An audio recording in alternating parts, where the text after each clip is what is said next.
سيداتي سادتي، الرجاء الجلوس في مقاعدكم. البرنامج سوف يبدأ بعد قليل. Ladies and gentlemen, please take your seats. Our program will begin shortly.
الحضور الكريم، الرجاء الجلوس في مقاعدكم. البرنامج سوف يبدأ الآن. Ladies and gentlemen, please take your seats. Our program will now begin.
الحضور الكريم، نرحب الآن بمقدم الحفل السيد محمد الطميحي. Ladies and gentlemen, please welcome to the stage Master of Ceremonies, Mr. Mohammed Al-Tumehi. صباح الخير. السيدات والسادة، أهلا بكم في اليوم الثالث وللأسف الأخير من منتدى التنافسية الدولي 2016. يوم أمس كان حافلاً بالنقاشات، فبدأه ستيفن ساكور بجلسة نقاشية أشبه ما تكون ببرنامجه الشهير على شاشة BBC هارد توك. كان لدينا أيضاً حضور لافت للرئيسة التنفيذية لشركة لوكهيد مارتن، ورئيسة مجلس الإدارة، ورئيسة تنفيذية لبيبسي كو. وكان أيضاً هناك جلسة استثنائية ونسائية بامتياز تناولت بتفاؤل دور المرأة السعودية في مستقبل عالم الأعمال في المملكة، وغير ذلك من الجلسات وورش العمل والكلمات الرئيسية. على المستوى الشخصي، كان حضور البروفيسورة السعودية غادة المطيري مصدر إلهام ومعرفة، فنحن نتحدث هنا عن عالمة وباحثة ومخترعة دولية بامتياز. سأكون أكثر صراحة. كانت تتحدث عن أشياء لا أعرفها وغيري كثير في هذه القاعة، وعلى الرغم من ذلك عندما كانت تتحدث في المسرح وكأنها أمام طلابها في محاضرة علمية، تسأل أسئلة كثيرة جدا لتتفاعل مع الحضور. فكانت تسأل: هل تعرفون تقنية النانو؟ فنبادر نحن ونرفع أيدينا، مع أن معظمنا ربما لا يعرف هذه التقنية. على ما أذكر كان هناك سؤال صعب: هل أنتم على علم بآخر ابتكار قادم من مراكز البحوث في كوكب المريخ. أنا شخصياً بادرت ورفعت يدي يعني. أنا متأكد أنه إلى الآن على حد علمي ما في مراكز بحثية في كوكب المريخ، ربما في المستقبل. وأنا الآن سأستخدم نفس التقنية. هل استمتعتم بجلسات يوم أمس؟ هل أنتم مستعدون لجلسات اليوم؟ فلنبدأ على بركة الله.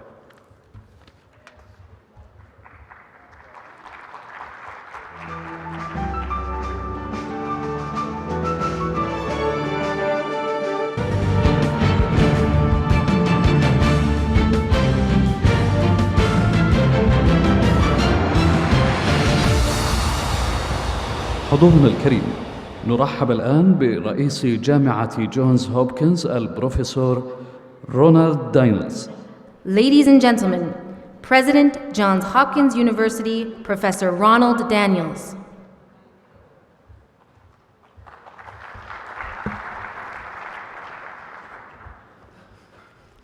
Good morning. I'm pleased to be here in such great company for the Global Competitiveness Forum and grateful to our conference host for the opportunity to speak with you this morning. I know that the focus of this conference is by definition global in nature, but allow me to make the global local for a moment, and I want to start in Johns Hopkins' hometown of Baltimore. I'd like to take you on a quick tour of a factory building there called the Tendenko Factory. This former warehouse space was opened in 1914 and was home to the Tin Decorating Company. It was, at one time, the largest plant of its kind in the world, producing millions of tin containers a day and employing thousands of skilled workers. And the company was not alone in its manufacturing success. Along with such American manufacturers as Bethlehem Steel, General Motors, and Westinghouse, it helped secure Baltimore's status as a leading manufacturing hub with a peak population of about 1 million people. Unfortunately, starting in the 1950s, Baltimore began to decline. International competition caused our leading manufacturers to shutter their factories, and we experienced wrenching job losses.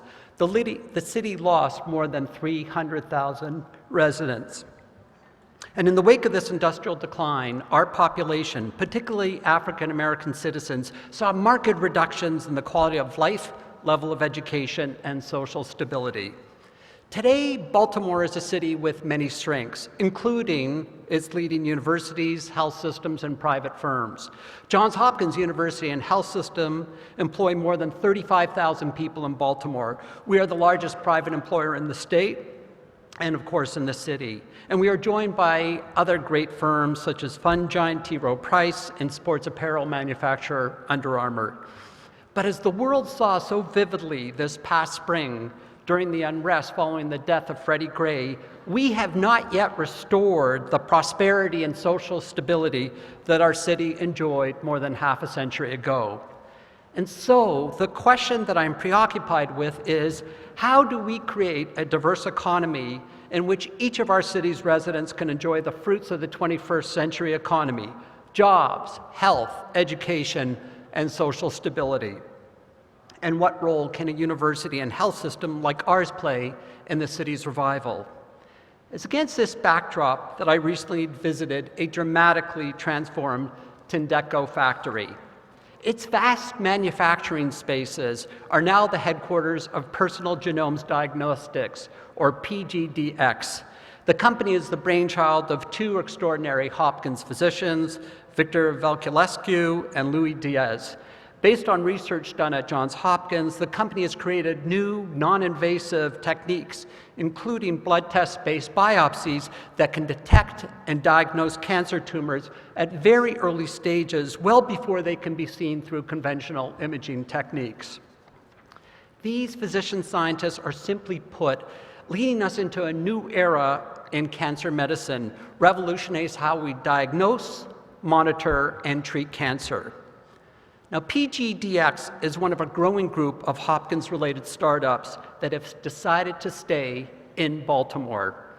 Now with 63 employees, they're recruiting students from Hopkins and other great national universities, bringing to our city the best and brightest that big data science has to offer. Fresh off of raising $21 million in venture capital funding, they are committed to the city of Baltimore. And for a city like ours, and indeed for a country like Saudi Arabia, both looking to promote innovation industry, decisions like this, creation of startups like PGDX, reinforce the sense that our hopes for the city and its innovation economy are not a fanciful aspiration. Now, what I'd like to do today is talk about the components of a fertile innovation system, focusing particularly on the role of the research university within that mix. In thinking about the prospects of building such innovation ecosystem, it is clear that place matters. Economist Enrico Moretti argues for the role of cities as critical sites for innovation. This is because of the benefits from densely concentrated clusters of innovation activity. In fact, and this is really a staggering statistic, Moretti describes how for every one job in the knowledge economy, 5 are created in the geographic area, not just in innovation industries, but in other less technically advanced fields in the service industry.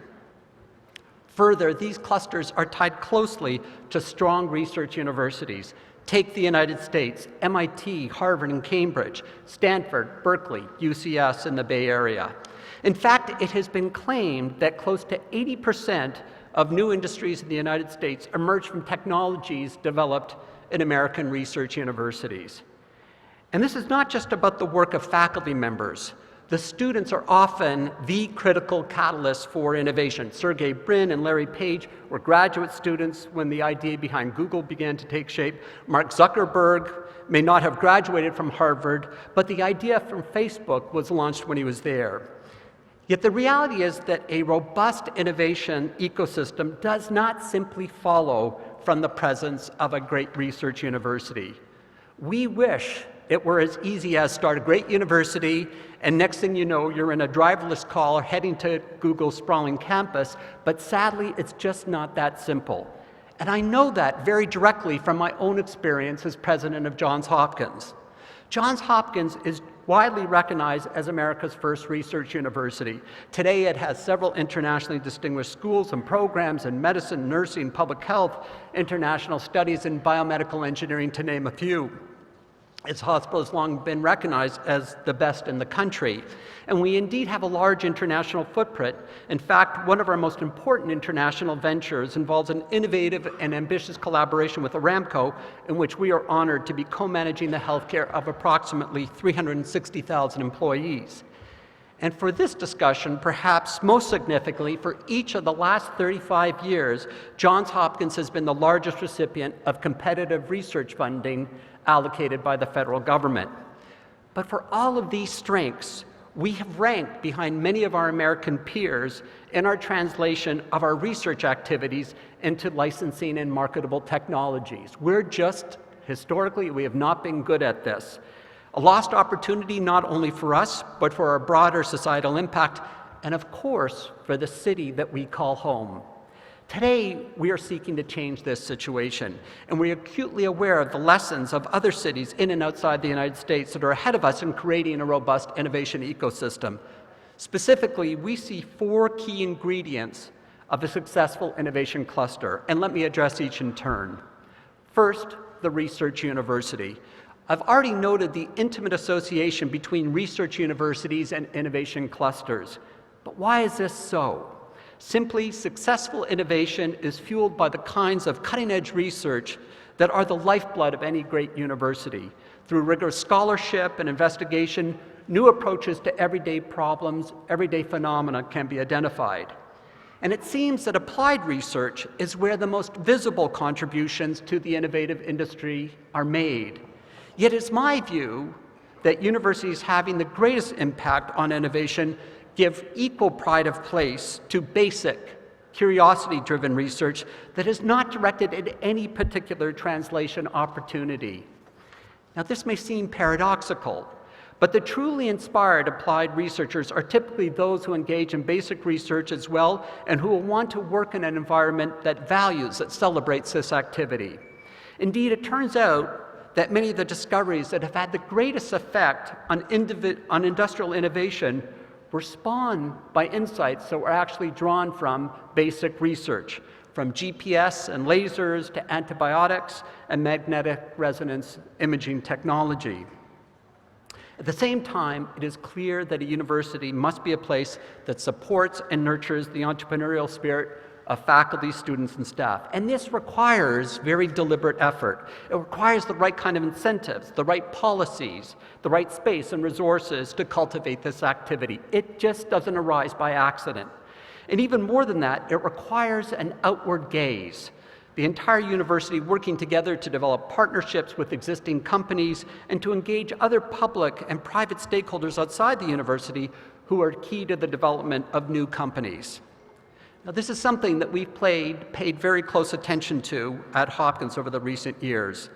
In fact, in recent years, we have launched what we now call Johns Hopkins Tech Ventures, a one-stop shop for entrepreneurship and innovation across our institution.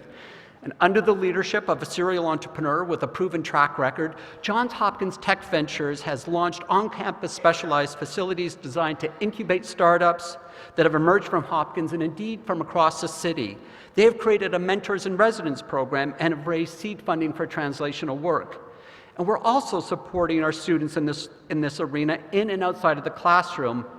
And it's clear that these efforts are starting to have effect. The students are responding to this shift in culture. Fully 25% of our undergraduate students are now studying entrepreneurship in some form. Indeed, this percentage is even higher for our engineering students. Recently, with alumni backing, a group of enterprising undergrads are continuing to develop a wearable diagnostic device that could win them the $10 million Qualcomm Tricorder X Prize. And in a weekend-long design competition, our graduate students helped create a new protective suit for workers fighting Ebola that is now being mass-produced. This is all to say that the university must play a deliberate role in implanting and sustaining the entrepreneurial mindset in its community. Finally, and perhaps most importantly, dynamic universities that successfully anchor innovation clusters must embrace the value of academic freedom, the ability to ask hard questions, to challenge existing orthodoxies, to be a place where independent and high-risk, high-reward experimentation can truly take root. They further allow and create opportunity for interdisciplinary contact and commingling. Now, beyond the university, let's briefly take a look at the other elements that make for a robust innovation ecosystem. The second ingredient that I want to emphasize is a strong national commitment to high and sustained levels of public funding for university-based research. It has long been recognized that the genius, if I can call it that, of the American system of innovation derives from the role played by the federal government in funding research to the National Science Foundation and the National Institutes of Health and other agencies. The US government spends well over $130 billion a year on research and development, and this amounts to between 0.75% and 1% of the country's GDP. The National Institutes of Health, the principal agency responsible for biomedical and health-related research alone, has an annual budget in excess of $30 billion. And this is the pot of funding that has been critical for the growth and prosperity of our university. Most of this funding is awarded through competitive grants to individuals at research universities and other research institutes. However, it's not just the quantum of public research investment that matters, but the way in which that funding is dispersed. Instead of being locked into static, long-term investments to universities that may not reflect the quality of the institution, its actual performance, the NIH and NSF allocate most of their funds competitively and on a time-limited basis to the most deserving people and projects. That way, people and ideas can leave institutions that are not supporting their success. Further, this merit-driven mode of allocation avoids the political favoritism, misallocated resources, and bureaucratic rigidity that is at odds with the ferment of scientific innovation. Now, the third ingredient in the mix is a legal and cultural framework in which research universities operate. In the absence of credible and strong intellectual property protections, individuals and institutions will decline to invest in the creation of this property. In 1980, The Bayh-Dole Act revolutionized the American industrial innovation, and that legislation provided for clear university ownership of inventions that were supported with federal research funding. And previously, the federal government retained title to these inventions, and private firms could not exploit the research without endless and protracted negotiations with the federal bureaucracy. But it's more than just the ownership of intellectual property. As Stanford sociologist Woody Powell and his colleagues have observed, you also need to create the conditions, legal and cultural, that allow for the circulation of that intellectual property, indeed the circulation of people and mindsets across institutions and sectors in the innovation ecosystem. As a final ingredient, successful innovation centers are marked by their capacity to attract the diverse people and organizations that make translation easier. The venture capitalists, specialized lawyers, marketing and management consultants, seasoned and senior entrepreneurs, and others, including nonprofit and state funders that help guide ideas from the lab bench to the market. And there's little doubt in a world in which these individuals, these great creative entrepreneurs, face a dizzying, virtually unlimited array of opportunities to apply their craft, policymakers need to worry about the quality of the community in which this activity takes place. Are there good schools, a vibrant arts and cultural scene, parks and other recreational facilities that can attract and retain talent in a competitive landscape? Over the last day that I've attended these sessions at this conference, I've been struck by the efforts that the Kingdom is making to foster its innovative potential. Through your National Science, Technology, and Innovation Plan, you are investing extraordinary resources in new universities, science incubators, industrial parks, research funding, and other initiatives that are already yielding a dramatic improvement in research and patent activity only several years in. And I'm particularly intrigued, indeed I am in awe, of the amazing and audacious experiment that is KAUST. And it is here that our story comes full circle. Back to the halls of PGDX, that company in the old tin can factory I mentioned at the start of my remarks. As I sat with the two founding executives, I listened raptly to their hopes and plans for the future. I was moved by their commitment to doing hard work to transform this successful but small-scale service provider into a larger products-oriented company with the potential to reach literally tens of thousands of cancer patients worldwide. I was heartened by their determination to take the company from 63 employees to more than double that amount in 2 years. And I asked them, what would help them do it? What could I do? What could the city do to make this easier? And their answer spoke to the unique, multifaceted brew that bolsters a young company's success. They wanted assurances that the streets are safe for their young employees to walk home after working at their computer until past midnight. They mentioned access to quality childcare. They mentioned that they wanted to use this childcare as a recruitment tool for top executives. And they wanted great restaurants and cafes for the neighborhood surrounding their offices. In their comments, they underscored the complex interplay of quality of life factors that attract and retain talent, that make it stick to a location. Factors that are often missed by a single-minded focus on translating technologies or creating investment funds, intellectual property policies, and tax incentives, all of which are important, but they're not enough. And of course, it went unspoken that the keystone of this innovation matrix was the research university, that igniter of ideas, the place where individual promise is nurtured, but for our discussions today, the institution more than any other that can unlock the many possibilities for our citizens, our cities, nations, and global community. Thank you once again for affording me this opportunity to participate in this very important and consequential discussion.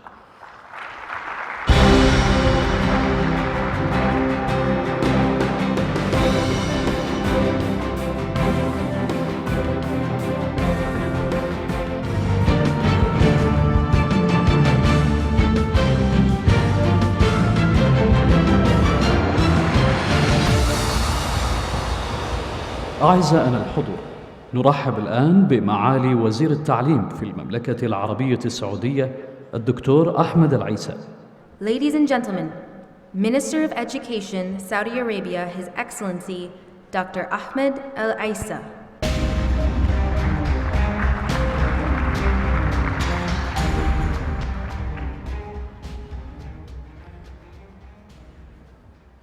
الحمد لله والصلاة والسلام على رسول الله وعلى آله وصحبه أجمعين.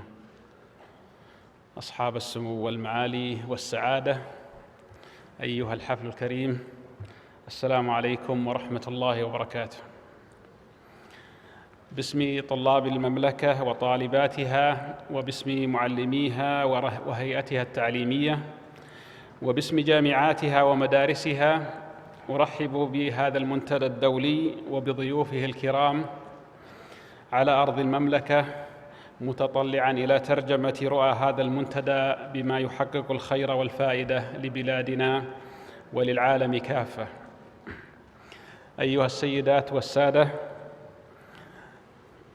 لقد خاطب خادم الحرمين الشريفين الملك سلمان بن عبد العزيز آل سعود حفظه الله العالم كله في قمة العشرين الماضية بتركيا، مؤكداً على أننا أمام فرصة مواتية للتعاون وحشد المبادرات للتوصل إلى حلول عالمية حقيقية للتحديات الملحة، ومنها تعزيز الثقة في الاقتصاد العالمي ونموه واستدامته، ونحن على ثقة من خلال التعاون بيننا في أننا نستطيع تحقيق ذلك. ويأتي هذا المنتدى ليمثل نموذجاً حياً للحراك المعرفي والاقتصادي في المملكة ومبادراتها وتوجهاتها البناءة التي أعلنها حفظه الله ورعاه في تلك المناسبة وفي غيرها من المناسبات، مؤكداً بذلك سياسة المملكة العربية السعودية ونهجها الرشيد منذ تأسيسها لتعزيز النمو والإعمار المستدامين محلياً وإقليمياً وعالمياً. ولا بد كذلك من الإشارة إلى سعي حكومة المملكة لإحداث تحول وطني مدروس في اقتصادها وفي خططها وبرامج عملها، وهذا التحول يعتمد على فكر معرفي يؤمن بالإنسان وقدرته ومعرفته ومهاراته ومستوى تعليمه ليسهم في تحويل اقتصادها من الاعتماد على مصدر واحد للدخل أو ما يعرف بالاقتصاد الريعي إلى اقتصاد يعتمد على العقول المبدعة والأيدي الماهرة، والاعتماد على المصادر الآمنة والموثوقة والبرامج والمشروعات المعززة للفرص الاستثمارية والمولدة للفرص الوظيفية. إن هذا السعي يأتي متناسباً مع مستجدات العصر ويتواكب مع متطلبات المستقبل ومع التحولات المجتمعية والاقتصادية والمعرفية، ويتلائم مع الأزمات الاقتصادية كالأزمة التي تمر بها دول العالم، دول المنطقة والعالم، والتي تعتبر في تقديري منعطفاً طبيعياً للمجتمعات والدول ضمن الدورات الاقتصادية. ومن هنا يأتي دور مؤسسات التعليم العالي والتعليم العام والفني لتمثل الرافد الحقيقي لاقتصاد مختلف يعتمد على الطاقات البشرية المبدعة والمنتجة والقادرة على مواجهة المتغيرات في سوق العمل وتحقيق النجاح في كافة مناحي الحياة العامة والخاصة. لا شك أن قيادتنا السامية تدرك أن التحولات التي تعيشها الأمم في الزمن الحاضر ليست سهلة ولا يسيرة، ولكنها ليست مستحيلة. فتقدم الأمم ونهوض أبنائها واقتصادها وقدراتها ومنتجاتها لم يكن خبط عشواء أو بسبب ضربة حظ، ولم تحققه أمنيات الكسالى ولا أحلام المتقاعسين، بل تأتي بعد توفيق الله سبحانه وتعالى تجسيداً للعمل الدؤوب في تقوية مؤسسات إعداد الإنسان وتأهيله وتدريبه ورفع مستواه، وكذلك الاهتمام بالموهوبين والمبدعين ورعايتهم وتمكينهم. ويضاف إلى ذلك جهود الأقوياء الطموحين المثابرين من أصحاب العقول المخططة والمفكرة والسواعد المنتجة ممن يعتنون بالخبرة التخصصية ويجعلون البحث والنظر والتجريب نصب أعينهم. لذلك فقد تحولت تلك الأمم إلى مجتمعات ترتقي بالمعرفة وتسهم بها في رقي الإنسان وتجدد حضارته وتنوع ثقافاته. ووفقا لذلك تدرك قيادة المملكة أهمية تطوير رأس المال البشري ليكون اللبنة الكفؤ في تطوير المؤسسة الحكومية وفي تطوير القطاع الخاص ومؤسساته وقيامه بكثير من الأدوار الاقتصادية والتنموية بشكل مستمر أو بالشراكة بشكل مباشر أو بالشراكة مع الدولة، وأهمية دوره في تشغيل المؤسسات الاقتصادية المتوسطة والصغيرة وفي تعزيز التصنيع وأنشطة التصدير. وتدرك أهمية اعتبار المعرفة والتقنية مكونات أساسية وليست هامشية في بناء الدولة الحديثة والاقتصاد المعرفي الحديث. وفي سبيل تعزيز القدرة التنافسية فلا بد من الإسهام في إنتاجها والانتفاع منها ومن خدماتها الدقيقة والسريعة في شتى مناحي الاقتصاد والحياة الاجتماعية. وبناء على ذلك فإن الحمل الذي تنوء به وزارة التعليم في إعداد الإنسان أو رأس المال البشري يعد حملاً ثقيلاً جداً، ويتطلب المزيد من العمل المتواصل لتعزيز عناصر النجاح وتقويم ما يتطلب التقويم والانفتاح على النجاحات العالمية والإفادة منها. والوزارة تعمل من خلال 3 توجهات أساسية لإصلاح منظومة التعليم بغية الوصول إلى طالب مثالي يحقق أعلى قدراته وصاحب شخصية متكاملة يشارك في تنمية مجتمعه وينتمي لدينه ووطنه. ولعلي ألخص هذه التوجهات في الآتي: أولاً، اعتبار التعليم بكافة مستوياته ثروة الوطن الأولى وأنه الأداة الرئيسة لتطوير جميع مناحي الحياة لدعم اللحاق بالدول المتقدمة والتحول إلى مجتمع المعرفة. ثانياً، التأكيد على أن رفع جودة التعليم سيعزز من قدرة الاقتصاد الوطني على النمو المستدام، وسيزيد في الناتج المحلي بنسب كبيرة، وسيقلل البطالة بالإضافة إلى فوائد كبيرة أخرى. ثالثاً، ضرورة إعادة الاعتبار لمهنة التعليم وتخصيص نسبة كبيرة من جهود تطوير التعليم للمعلم في إعداده واختياره وتدريبه وتحفيزه وتقييمه وزيادة ولائه وانتمائه للمهنة. وفي سبيل تحقيق هذه الغاية يجب أن تتركز الجهود على تطوير عناصر العملية التعليمية ومكوناتها، بحيث يتم التركيز في المنهج على عمليات التعلم لا التعليم، والنهوض بالمستويات العليا من المعرفة لترتقي بمهارات التحليل والتقويم، وكذلك التفكير الناقد وحل المشكلات، وتشجيع الإبداع وربط التعليم بالحياة وبمهارات القرن 21. إضافة إلى ذلك هناك توجه إلى تطوير خبرات المعلمين من خلال التدريب في مؤسسات تربوية دولية ليكتسبوا مزيداً من المهارات الأساسية في طرق التدريس وفي التقويم وفي قدرتهم على تنويع مصادر التعلم. وكذلك سنسعى بإذن الله تعالى على تطوير البيئة التعليمية وازدهارها وتوفير التجهيزات المناسبة لها بما يراعي اختلاف الاهتمامات وتنوعها والمواهب التي تستوعب الأنشطة المتعددة، مع رفع مستوى الخدمات المقدمة للطلاب. كما سنعمل على توظيف التقنية التوظيف الأمثل، وذلك بتوظيف التعلم الإلكتروني ودمج التقنية بالتعليم، بما يهيئ لمجتمع أصبح يعتمد بشكل كبير على السرعة التقنية في الاتصال والبحث، وبما يتجاوز حدود الاستخدام البسيط إلى تحليل البيانات والخروج بحلول وتطبيقات واستنتاجات ذكية وتعامل رشيد مع الفضاء المفتوح. أما في الاتجاه الاقتصادي فإن الوزارة تسعى لترجمة جهود الدولة وفقها الله لرفع كفاءة الإنفاق وتنويع مصادر التمويل للبرامج والمشاريع، وذلك من خلال إشراك القطاع الخاص كشريك أساسي واستراتيجي في المرحلة القادمة. وسيتم ترجمة هذا التوجه بمشيئة الله من خلال 4 محاور أساسية: هي الأول استمرار دعم الاستثمار في التعليم الأهلي العام والجامعي، فلا تزال نسبة التعليم الأهلي العام والجامعي إلى التعليم الحكومي قليلة مقارنة بالمستهدف في خطط التنمية. فالتعليم الأهلي العام يستوعب اليوم ما يقارب 14.5% من إجمالي عدد الطلبة، بينما النسبة المستهدفة هي 25%. وللوصول إلى هذه النسبة يتطلب الأمر تحسين بيئة الاستثمار وتطوير الخدمات المقدمة للمستثمرين وإزالة العوائق البيروقراطية، مع الاهتمام أيضاً برفع جودة التعليم الأهلي وميزاته التنافسية من خلال برامج الاعتماد والجودة التي تتولاها هيئات التقويم والاعتماد للتعليم العام والعالي.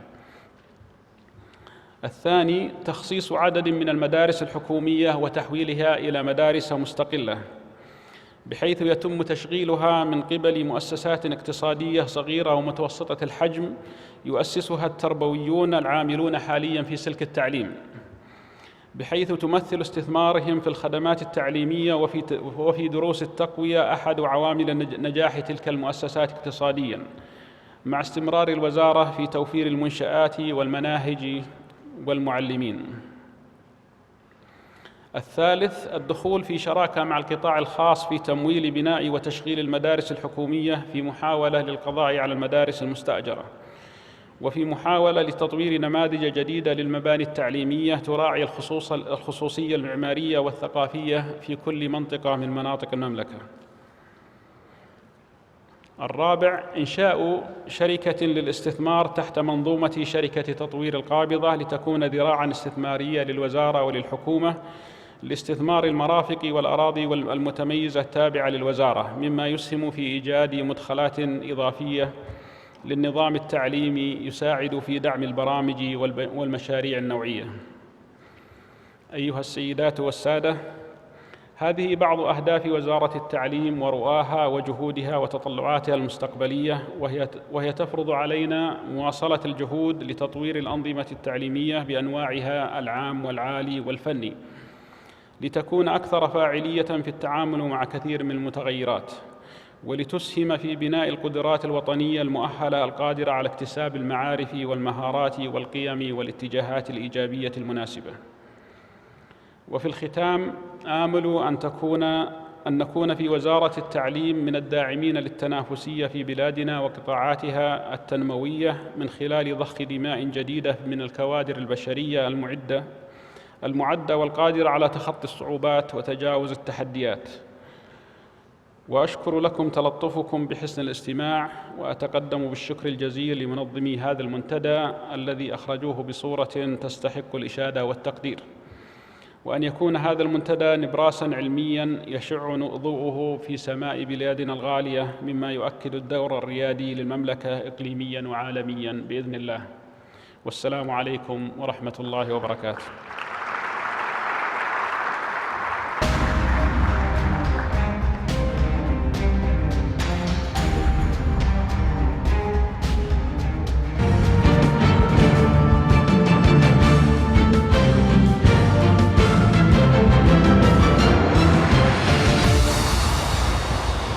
حضورنا الكريم، نرحب الآن بمؤلف تقرير التنافسية العالمي السيد خافيير مالاي مارتين.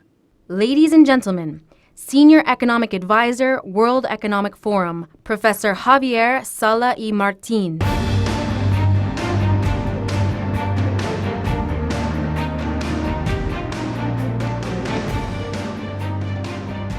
Good morning. In 1973, the chief engineer of Motorola, Martin Cooper, gave a press conference at the Hilton in New York City, and he took out of a box, he took something that looked like a brick. He got this brick. This brick had like little keys. He pressed some of the keys. He puts the brick right to his ear, and he says, Joel, I'm calling you from a truly mobile cellular phone. This was the first phone call ever made through a cellular phone. Now, he exaggerated because it really was not really a mobile phone. It was really heavy. It weighed like a kilo. It took about 10 hours to charge, about 20 minutes to discharge. But this started a race. And by the way, Joel was the chief engineer of Bell Labs. Bell Labs and Motorola had been racing to be the first to get the first cellular phone.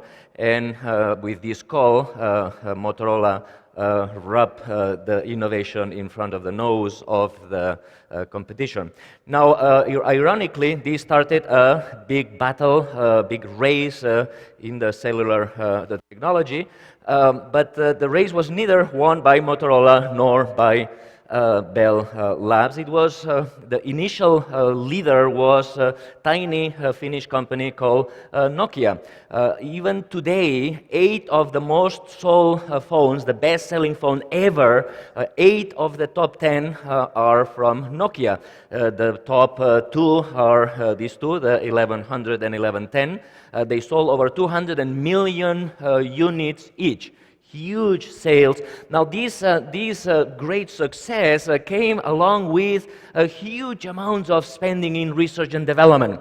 Nokia led in the spending in research and development in the industry, in the cellular industry, but also across industries, competing in spending in R&D, competing with the car industry, with the pharmaceutical industry. Huge spending in R&D. Now, unfortunately, all of these spending never, didn't help them succeed. The share price of Nokia, that was about 56 in the year 2000, came all the way down to $3 a share when Nokia was purchased in 2013 by Microsoft. Okay, so all of the spending in R&D did not help the leading company in the world survive. Okay, and that's my first message to you. You should not confuse, when you talk about innovation, should not confuse innovation with research and development. Okay, now to further clarify the distinction between research and development and innovation, let me tell you that today we are in a world where this digital revolution that started in the 1970s, 60s, and 70s has evolved into robotics, cloud computing, sensors, networks, big data, digital manufacturing, synthetic biology, digital medicine, nanomaterials, artificial intelligence, on-demand economy, huge amounts of innovation, huge amounts of ideas, huge amounts of changes, and this has triggered all over the world a political reaction, which is, let's spend more in R&D. In order to be in this innovative world, we need to spend more. We need to create technological parks. We need to create technological clusters. But again, innovation is not equal to R&D, and countries that do not understand this distinction will make big mistakes. We at the World Economic Forum, we estimate, we calculate the competitiveness index for all countries in the world, and we pay a lot of attention to this distinction. R&D is not innovation. Now, in order to understand the difference, or to further understand the difference, let me ask you, what do these pictures have in common? Starbucks, Cirque du Soleil, Zara, IKEA, McDonald's. What do they have in common? Well, clearly they are great innovations, right? Nobody can deny that these are great economic business innovations. Second, notice that these are in 5 very traditional sectors, arguably the oldest sectors in the world: food, clothing, furniture, circus, right? Very old innovation. And this is my second message to you. Innovation, we should not confuse innovation with high tech, with new sectors. Innovation must occur in every industry, in every country. No matter how old the industry is, innovation must occur. But the key distinction, what I want to highlight is about the key thing that these 5 pictures have in common is that none of these ideas came from research. None of these ideas came from. None of these inventors were really scientists. Cirque du Soleil was a street performer. Starbucks was an English teacher, a history teacher, and a poet. IKEA was a student.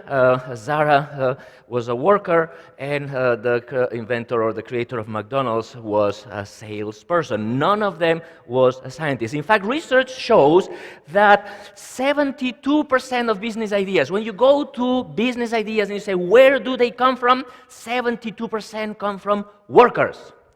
20% come from regular people that are not workers, but they are not scientists. Street performers, students, poets, teachers, okay? Only 8% of ideas come from R&D, from research and development. And this comes from a book by Amar Bide, which you have here.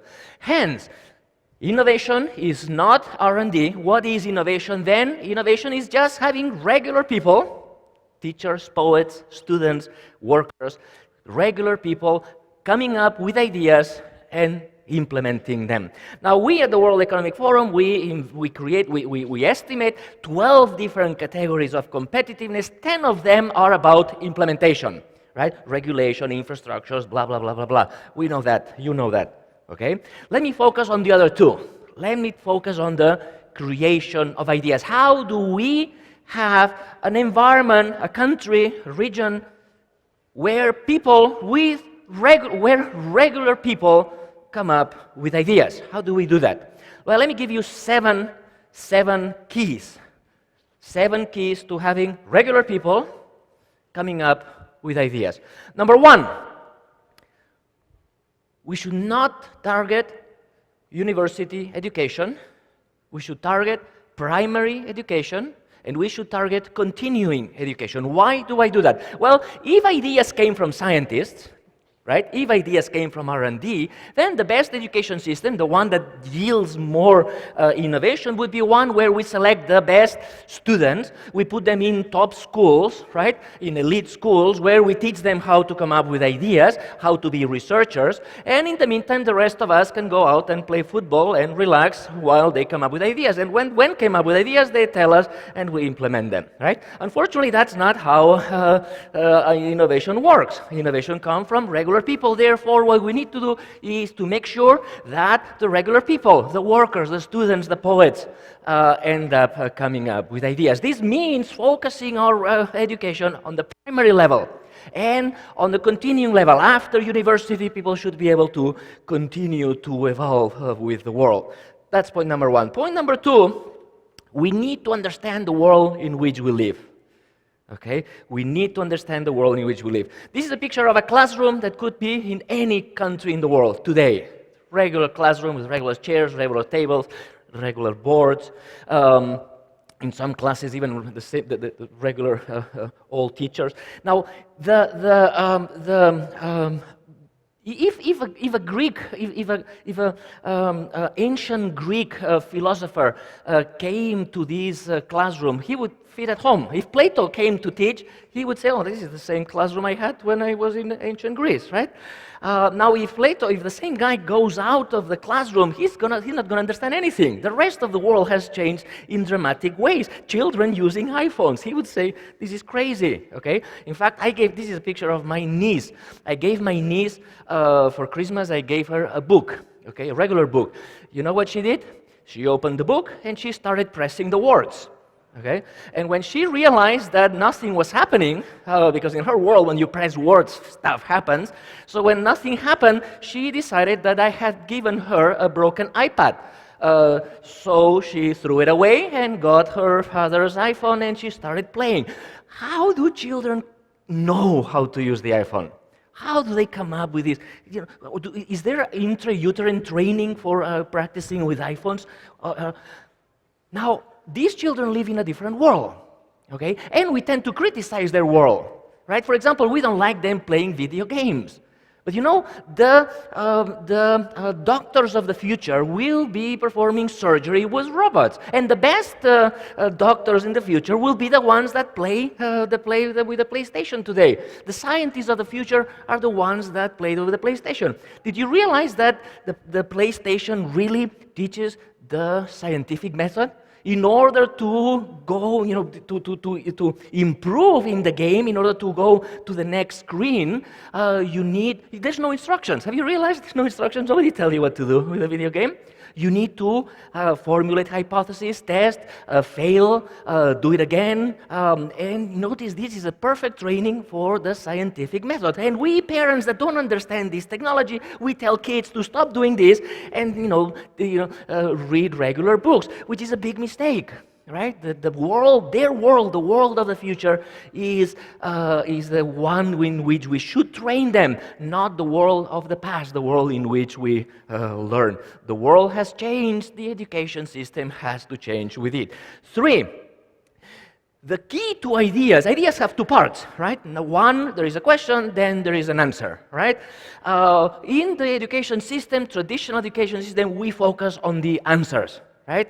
PISA exams. They ask questions, the students have to answer. Science, math, we answer. We teach the students how to answer.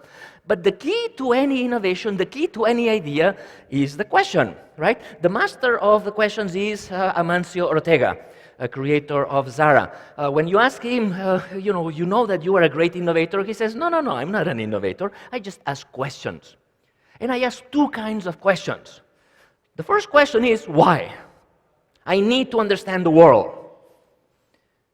For example, in his world, the world of fashion, there are two people make clothes twice a year, 2 collections, summer and winter. And he asks, why? Well, that's because Christian Dior, who invented pret-a-porter in the 1920s, he decided to do that. No, and he said, that's not a satisfactory answer. And when you don't get a right answer when you ask why, then you ask the next question, which is, why not? Why don't we do it different? Why, instead of doing twice a year, if you make clothes twice a year, people go to the store twice a year. There's no need to go more times, right? It's going to be the same clothes, right? If you want to bring people more often to the store, let's build a collection every week. And he did that. And therefore, he brought people to his store. The average customer of H&M, which is a competition, goes to the store 3 times a year. The average Zara customer goes to the store 17 times a year. Why? Because every time it's different. He asks why, no correct answer. He asks why not, and he changed the business. He became the 2nd richest man in the world, and he would have been the first had not he divorced, which is another innovation. We should put the question at the top of the education system, in the center of the education system, the center of the classroom. We should not teach kids to ask questions, because they do ask questions when they're kids. The problem is that as they grow, they stop asking questions, right? We should stop preventing them from asking questions. We should encourage them, because this is the heart of innovation. In fact, curiosity is the most important gift we can give our children. These children that are in school today, they will retire in 2080. And between the time they leave school and 2080, the world will change dramatically. And they will need to adapt. And you know what? They will have all the information in the world in their pocket. All the information in their pocket. And there's going to be only one barrier between them and all the information. And that is themselves. They're going to have to go and search it. And the only way that they will induce them to go and search it is to have curiosity, to ask questions. We need to encourage them to ask questions. 4, we need to be observant. We need to teach children to be observant. We need to teach our employees to be observant. The great invention of IKEA is the flat pack, right? All the furniture comes in packs. That means that it's easy, that it's cheap to store, it's cheap to transport, it's cheap to assemble. You shift the assembly cost to the customer. Brilliant idea. Do you know where this idea come from? This didn't come from IKEA. In fact, the owner of IKEA hired a photographer to do a commercial on one of his famous tables. And the photographer decided to take pictures of the table at the forest. Now, he tried to put the table in the car to take it to the forest. He couldn't, so he took off he disassembled the table, he put it in the car, and the engineers of IKEA saw that and he said, wow, they observed Observation is key. Now, you know what is the best way to teach observation? Art, painting. Have you seen questions about painting in PISA? No, we don't pay attention to art. Art is like a minor thing. It's unimportant, right? We focus a lot on science. We focus a lot on math. We want our children to be scientists. But you know, creative people do art. Observant people do art. Art should be to take again a central role in the process of education. 5, connecting ideas. Ideas usually are connections of other ideas. Ideas meet and mate in order to have new ideas. Cirque du Soleil, right? The circus industry was dying until Guy Laliberté came about and decided to merge different types of art. He brought a storyline from theater. He brought the music from Broadway. He brought some of the gymnastics from the Olympics and a little bit of circus, clowns, and so on. And by putting together all of these ideas, he came up with an entirely new genre, which again was very, very successful. Do we teach our students to connect ideas? I feel like this is a schedule of any classroom or any school in any country in the world. At the first hour you have algebra, and then you have science, and then you have English, and then you have history, and then you have geography, separate compartments. Okay. Now, new kinds of schools, like the ones that are being implemented today in Finland, they stopped teaching subjects. Stop teaching math, stop teaching geography. We teach topics. For example, we teach rivers. Today we're going to talk about rivers. And we put all together, all the classrooms and all the teachers, and we're going to focus on rivers by looking at the different aspects of rivers. Okay? We're going to look at the history, look at the economics. This is a picture of the Nile, by the way, from a NASA satellite. You can see the water almost by looking at the lights. Economic activity is related to rivers. History is related to rivers. The Egyptians, biology, physics, geology, you can see the same topic from very different angles. You will learn how to relate. Why do we need that? Because when it comes to having ideas, you will need to relate. Ideas usually come from merging and mating other ideas. 6, collaboration. We focus a lot on competition. Okay, we focus a lot in competition, especially in schools. You need again to look at the classroom. Look at how the chairs are organized, right? Separate. Everything is separate, and all look at the teacher, right? The superstar of the classroom is the teacher, not the student. Okay? And in fact, if the student turns around and talks with the student, he gets penalized, especially if he does that at the day of the exam. But for the rest of their lives, if they want to be innovative, they're going to have to collaborate. Okay?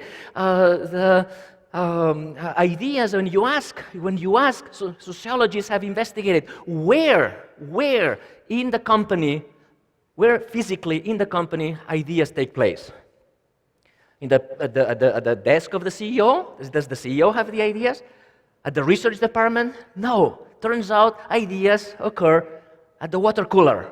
Why? Because that's where people talk. That's where people meet. Ideas come from interaction. This is called the Medici effect, right? The Renaissance occurred in Italy because the Medici, the rich family there, brought together all kinds of scientists, poets, philosophers, people of different backgrounds talking together, collaborating.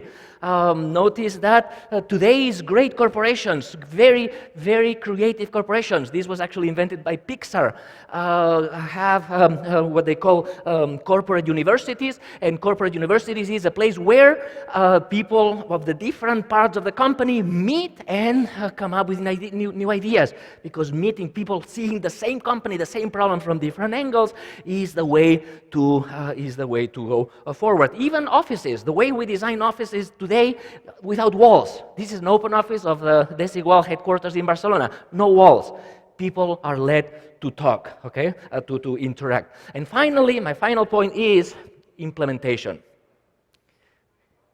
Ideas that are not implemented are, do you remember the Raiders of the Lost Ark, the last scene of the Indiana Jones movie?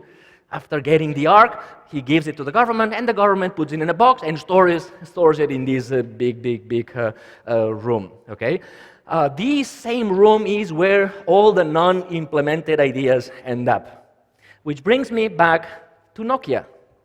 Why did Nokia fail? Well, because in fact they didn't implement the idea.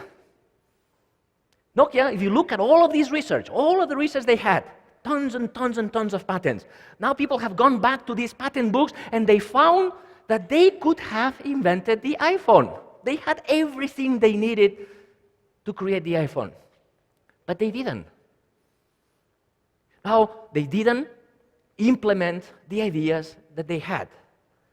Now, sometimes we don't implement. There's many reasons why we don't implement. Sometimes we don't implement because of government regulations, because of barriers of all kinds.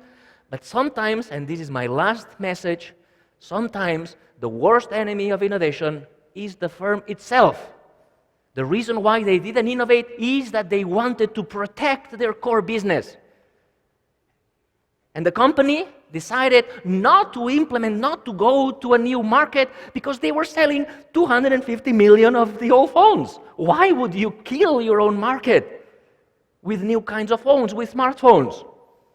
Now they became their own worst enemy, and by protecting the short-term profits, they ended up killing the final business. Thank you very much.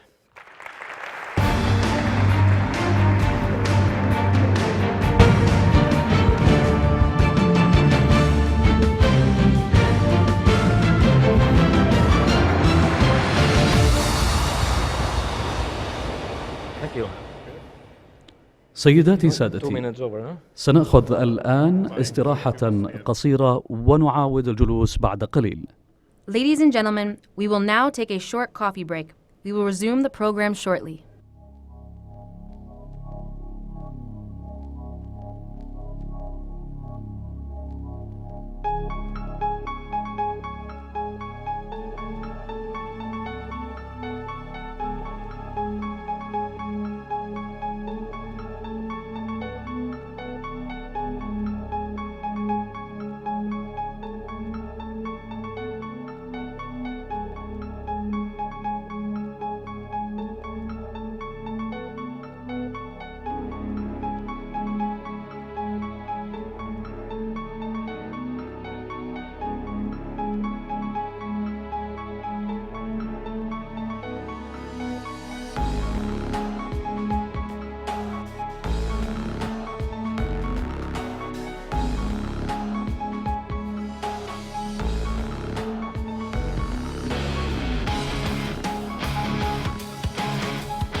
سيداتي سادتي، البرنامج سوف يبدأ بعد قليل، بعد 5 دقائق. Ladies and gentlemen, our program will resume in 5 minutes.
سيداتي سادتي، البرنامج سوف يبدأ من جديد بعد قليل.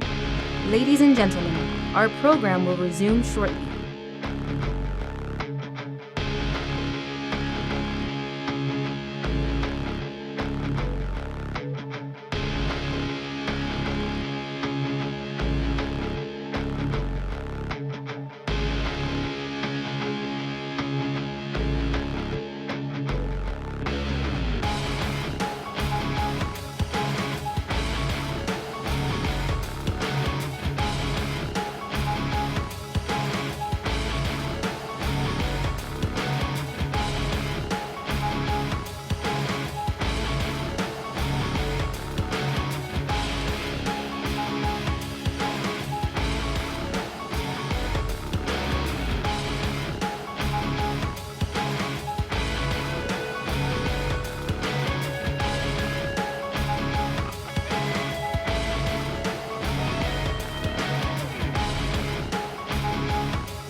سيداتي سادتي، برامجنا سوف تبدأ من جديد الآن. Ladies and gentlemen, our program is about to resume.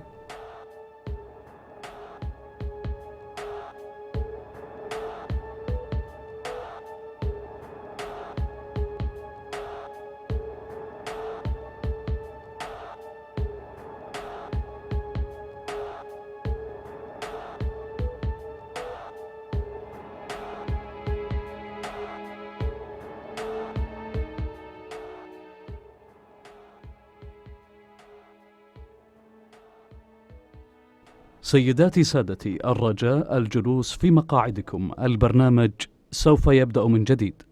Ladies and gentlemen, please take your seats. Our program will now resume.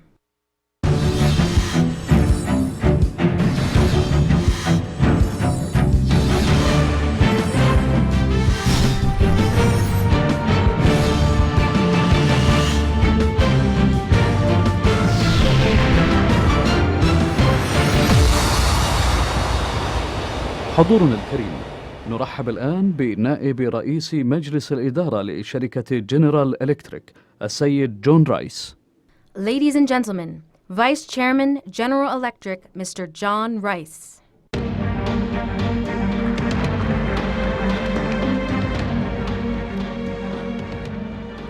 Good morning. I've been asked to talk about the energy equation for a few minutes before the next panel gets started.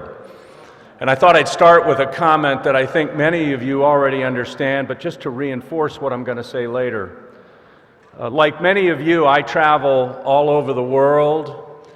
One of the things I hear just about every place I go, three words that inform the way we need to think about the energy equation. The three words are sustainable, inclusive growth.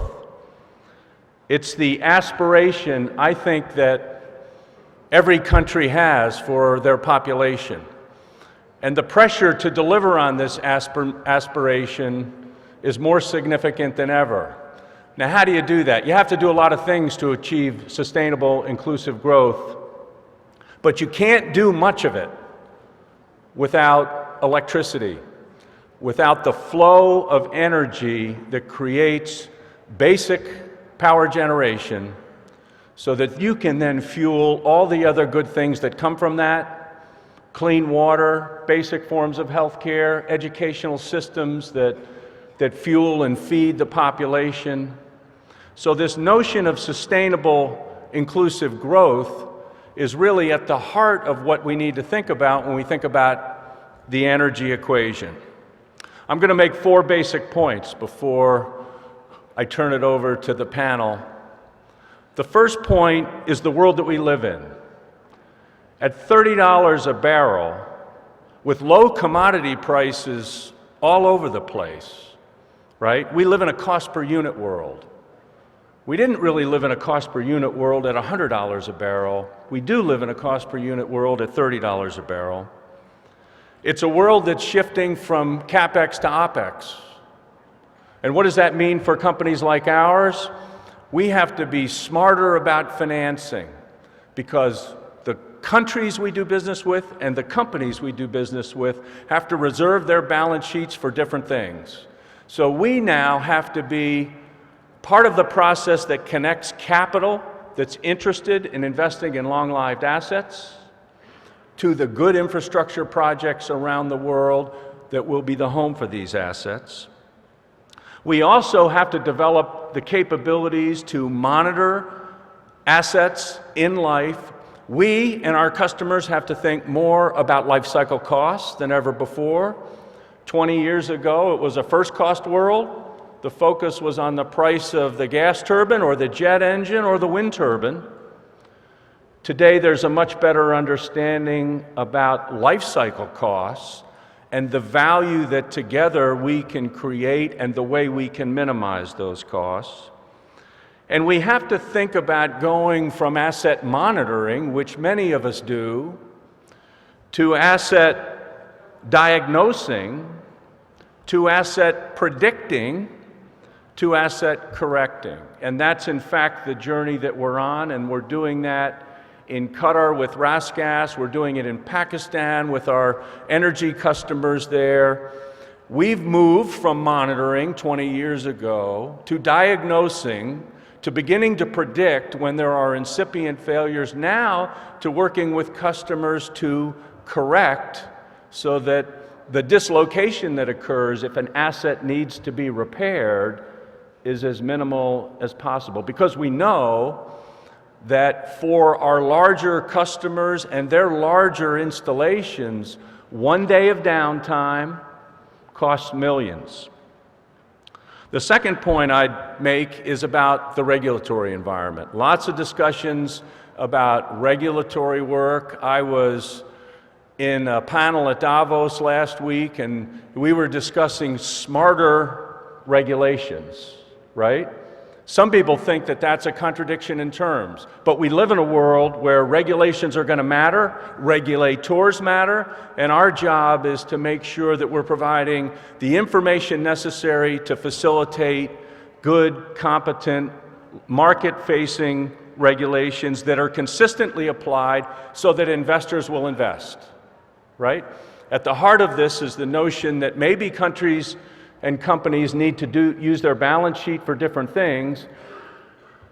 They have to attract financing from third-party financial institutions. They need regulations which support this. Investors who are going to invest in long-lived assets want more clarity and a longer time frame in this regulatory environment. And these kind of regulations will be the ones that promote balanced growth and diversified economies and facilitate privatization. Without those regulations, we won't have it. The goal is to attract people who are willing to invest their capital and generate reasonable risk-adjusted returns. The third category I'd like to touch on is human capital. This is really where we and other companies have to form new partnerships. And in our case, that's a partnership here in the kingdom with our Saudi Aramco and Saudi Electric and KFU PM to develop next generation training. We have to be thinking about the new skills we're going to need in the 21st century in preparation for people who will be lifelong learners. In a faster, nonlinear world, which is the world that we live in, we've got to prepare people to adjust. And this is a world where curiosity may be just as important as IQ when you think of the caliber of the people that you want to hire and how you develop them. We all here talk about localization. One of the problems with localization is it's an arithmetic exercise. It's usually discussed in the context of a percent of a deal, right? If I'm gonna get an order for $100 million and 60% needs to be localized, I've got to spend $60 million locally. What we miss is the ecosystem that should go with that localization. When we make an announcement about an investment, people want to talk about dollars, how much is the plant going to cost, and how many people are going to work there. That's only a small part of the story. They should be asking us about training and development and capacity building. Because if we invest $100 million in a plant and we add 500 people, and we don't train and develop and improve capacity, 500 becomes 300 over the next 5 or 10 years. If we do that, 500 becomes 800 or 900 or 1,000. And nowhere I go in the world do people really get into capacity building when they talk about localization. For too many places, too many governments, it's a mathematical exercise. And it really needs to be so much more in that. So we've got to expand the discussion and think about the ecosystem, not just the number of jobs. How many engineers are we going to have in our Durand Techno Valley Center is important, but what's really important is how they're going to be plugged into a global innovation ecosystem. If they're not, then the number we have will probably not grow. If they are, then work will flow to wherever we can find good people and create good outcomes with the work that they do. The fourth category that I want to just touch on briefly is the digital category, because I'm convinced that the energy equation in the 21st century is going to have a big aspect to it that's a digital equation too. Big data, everybody talks about big data, we talk about the industrial internet, this convergence between industrial companies and digital companies, we're coming together. And it's either going to be a conversion or a collision. Understanding and creating value from data flows is a thread that works through everything I've talked about today. We have to figure it out, you have to figure it out, and countries have to make sure that the laws that they write and the regulations they write around data flows allow them to participate. And I think there's going to be a real challenge because we all want data security, we all want privacy, and that conflicts a little bit with this notion of big data, data flows that are going to go everywhere in the world. Our supply chain is global today. We may produce a jet engine in Cincinnati, Ohio, but 40% of what's in that engine comes from another country. If you're going to have a digital supply chain and a digital thread that goes throughout that supply chain, you've got to be able to move information around. We monitor 20,000 jet engines in service everywhere in the world, takeoffs and landings. We need to be able to use that data in every country to create more value for our airline customers. So we've got to really understand these cross-border data flows, and in this way, create an energy future that's efficient, productive, and sustainable, and goes hand in glove. It's the underpinning for what I talked about at the very beginning, this quest for sustainable, inclusive growth. And now, I want to thank you for listening, and we're going to have the panel in just a minute.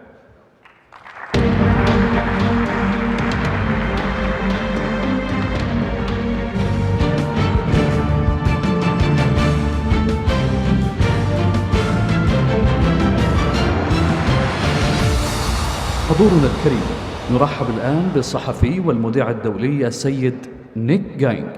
Ladies and gentlemen, international journalist and broadcaster, Mr. Nick Gowing.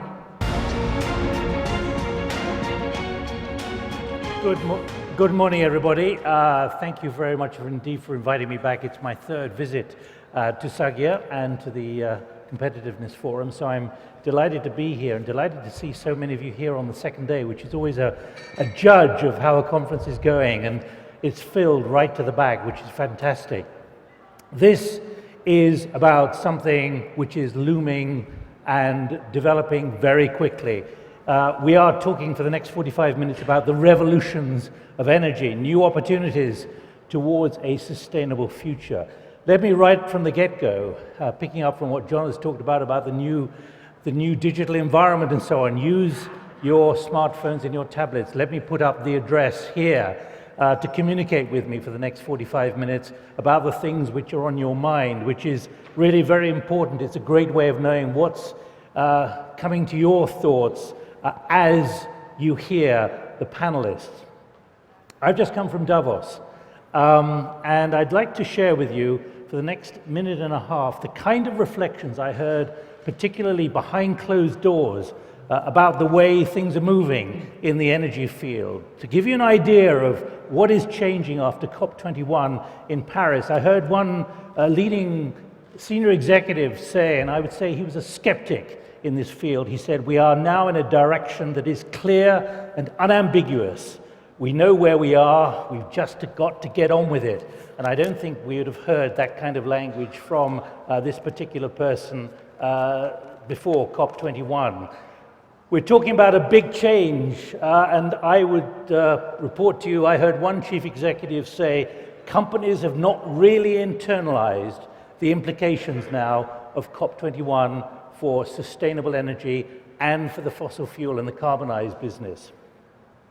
I heard one senior executive report how just after the Paris Agreement, he had been phoned by a leading investor who said that putting money into carbon assets is now a lot riskier. And of course, you've had the governor of the Bank of England warning about the danger of stranded assets in the carbon business as well. And I think what's remarkable is the way the numbers are stacking up now. There was a very senior figure who talked of now there being 50% sustainables in the energy mix. You wouldn't have predicted that a couple of years ago. And I heard one other senior executive say that decarbonization is now firmly embedded in today's policy and political system. It is there and it's there to stay. Now we've just got to get on with it. And another one saying this is a big turning point and everyone's got to get it. This is about new business opportunities and that has to be gripped at high speed. So that's what was being discussed and what the reflections were in Davos. I don't think some of that language would have been on the agenda literally 6 weeks earlier at Davos. It happened before COP21, but that's the kind of reflections that I heard last week. And I have to say again, all of them were off the record, so I can't tell you who said all of that. Now, let me introduce our panel. First of all, we've got John Rice, who's Vice Chairman of General Electric, who you've just been listening to. We've got David Welch, who is Senior Vice President and Regional President for Europe, for Africa and the Middle East of Bechtel, lives in Dubai at the moment, formerly of the State Department, the US State Department. Frederick Abal, Executive Vice President, Energy, Business and Middle East and Africa Operations for Schneider Electric. And Omar Al-Mahdi, Senior Managing Director and Member of the Board for Abdul Latif Jameel Ventures. I'm going to put the same question to all four of you. Quick answers, please. Is there a realization of how profound the impact of COP21 is now likely to be on business and political decisions? John? I think there is. I think from our perspective, the fact that there is a new set of standards and something that every country in the world, or most of the countries in the world, can see and embrace is a very important outcome. But I also think that there are carbon-based technologies which are still going to matter for a long, long time. You know, the countries I visit have no way home if the only power generation they add is renewable. So there will have to be a mix and a portfolio of power generation choices for the foreseeable future, in my view. Is that 50-50 figure from the International Energy Agency, though no one's saying the coal is going down, it's talking about the new developments elsewhere. Yeah, that's true, but I look at Indonesia. Jokowi has come in and announced that he's going to add 35 gigawatts of new power by 2020, and the vast majority of that will be carbon-based technologies. It has to be. David Welch, the same question. Is there a realization of how profound the impact of COP21 is likely to be on business and political decisions now on energy? Well, I would say that we're a construction company, so we go with what our clients are looking for. But a partial answer to your question would be sure. We see now, particularly in an environment like this one out here, where climate is such an important factor, we see a lot more emphasis on energy standards in buildings, LEED certification, quality measurement of the asset so that you measure its efficiency both in an energy sense and in a cost sense. So, you know, for the new projects, it's creeping in. Creeping, only creeping. Well, we work in all parts of the world, and it's different in some parts than in others. In the more developed economies, where the electricity market, for example, which is the big demand pool out here, it's quite a bit different. You find the entire range of technologies still being used. But in the less developed markets, where, you know, in some cases there isn't electricity, I believe that they'll be looking at fossil fuels for some time, simply because that's the fastest way to meet demand growth. Frederick, your view. Is there a realization of how profound COP21 is likely to be now? Well, actually, the business reality that we are witnessing today is a massive development of renewable energy, whether they are solar, whether they are wind, which are today the most cost-effective one. The second part that we are witnessing on the market is the fact that more and more customer would like to have the freedom to choose the way they are using the energy, whether they use it by themselves, meaning generating the energy by themselves, whether they want to use it from the grid. So this is bringing a massive change, complete disruption in the way the energy was delivered before, which was a more top-down way of delivering the energy. Now it's more a completely interconnected, digitalized world we are entering in. So is the COP21 the factor of starting this? I don't know. I already witnessed that since many years, starting from the US, starting from Germany, starting in Middle East and Saudi especially is very much advanced in this kind of technology because they understand that they can grab 1 or 2 generations ahead of the others.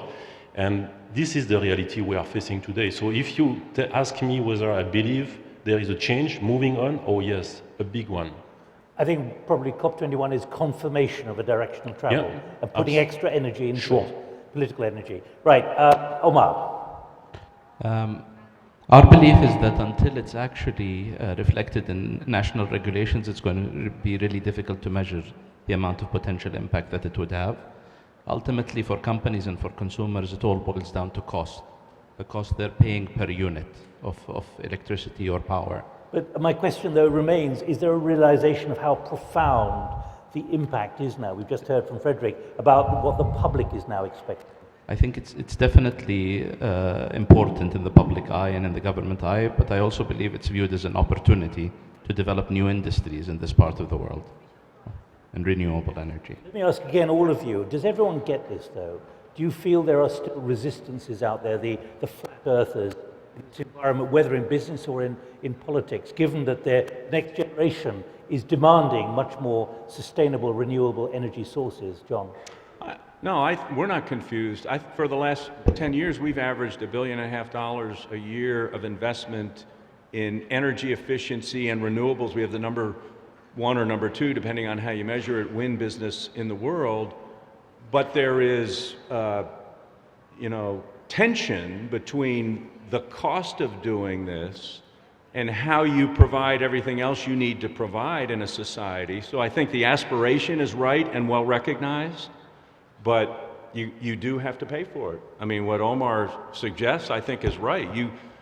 Tighter budgets, tougher economies, there's a funding thing that goes with that. So the real test is, how much are people willing to pay for, right? Will you pay more for electricity that's generated from wind or the sun than you do from coal? Just picking up on Frederick's point, the fact is the public may be ahead of the politicians and in some cases business. Is that how you're seeing it, David? Frederick or me? Well, for sure. I mean, my daughters, who are in their mid-20s, they don't drive a car to work. They either walk or they take public transport. And our employees, we have nearly 50,000 people working in Bechtel all over the globe, and for every age group now, increasingly, we see sort of a demand that we figure out a way to do it better too. And I think that, after all, we're a construction company, so we're building things. We're not picking the technology. We're not telling the customer exactly what kind of boiler to buy. But we are looking on behalf of the customer at the efficiency of operation of the asset. This concept of life cycle cost is very, very important to our clients. I wish, however, when they were tendering, that they would treat our bids more favorably when we look at that as an aspect. I think our audience here, especially in the Kingdom, needs to look at when it's going out for public procurements in this sector, that they would realize that that life cycle cost is a real advantage to them. But do you recognize that quote I gave of someone who, from a very leading company, who phoned and said, now it's going to be much riskier putting money into carbon assets? Sounds like an investor. And there are indeed some in the United States in particular that I know of who have new protocols for how they manage their investments. Again, that's not up to us as a business.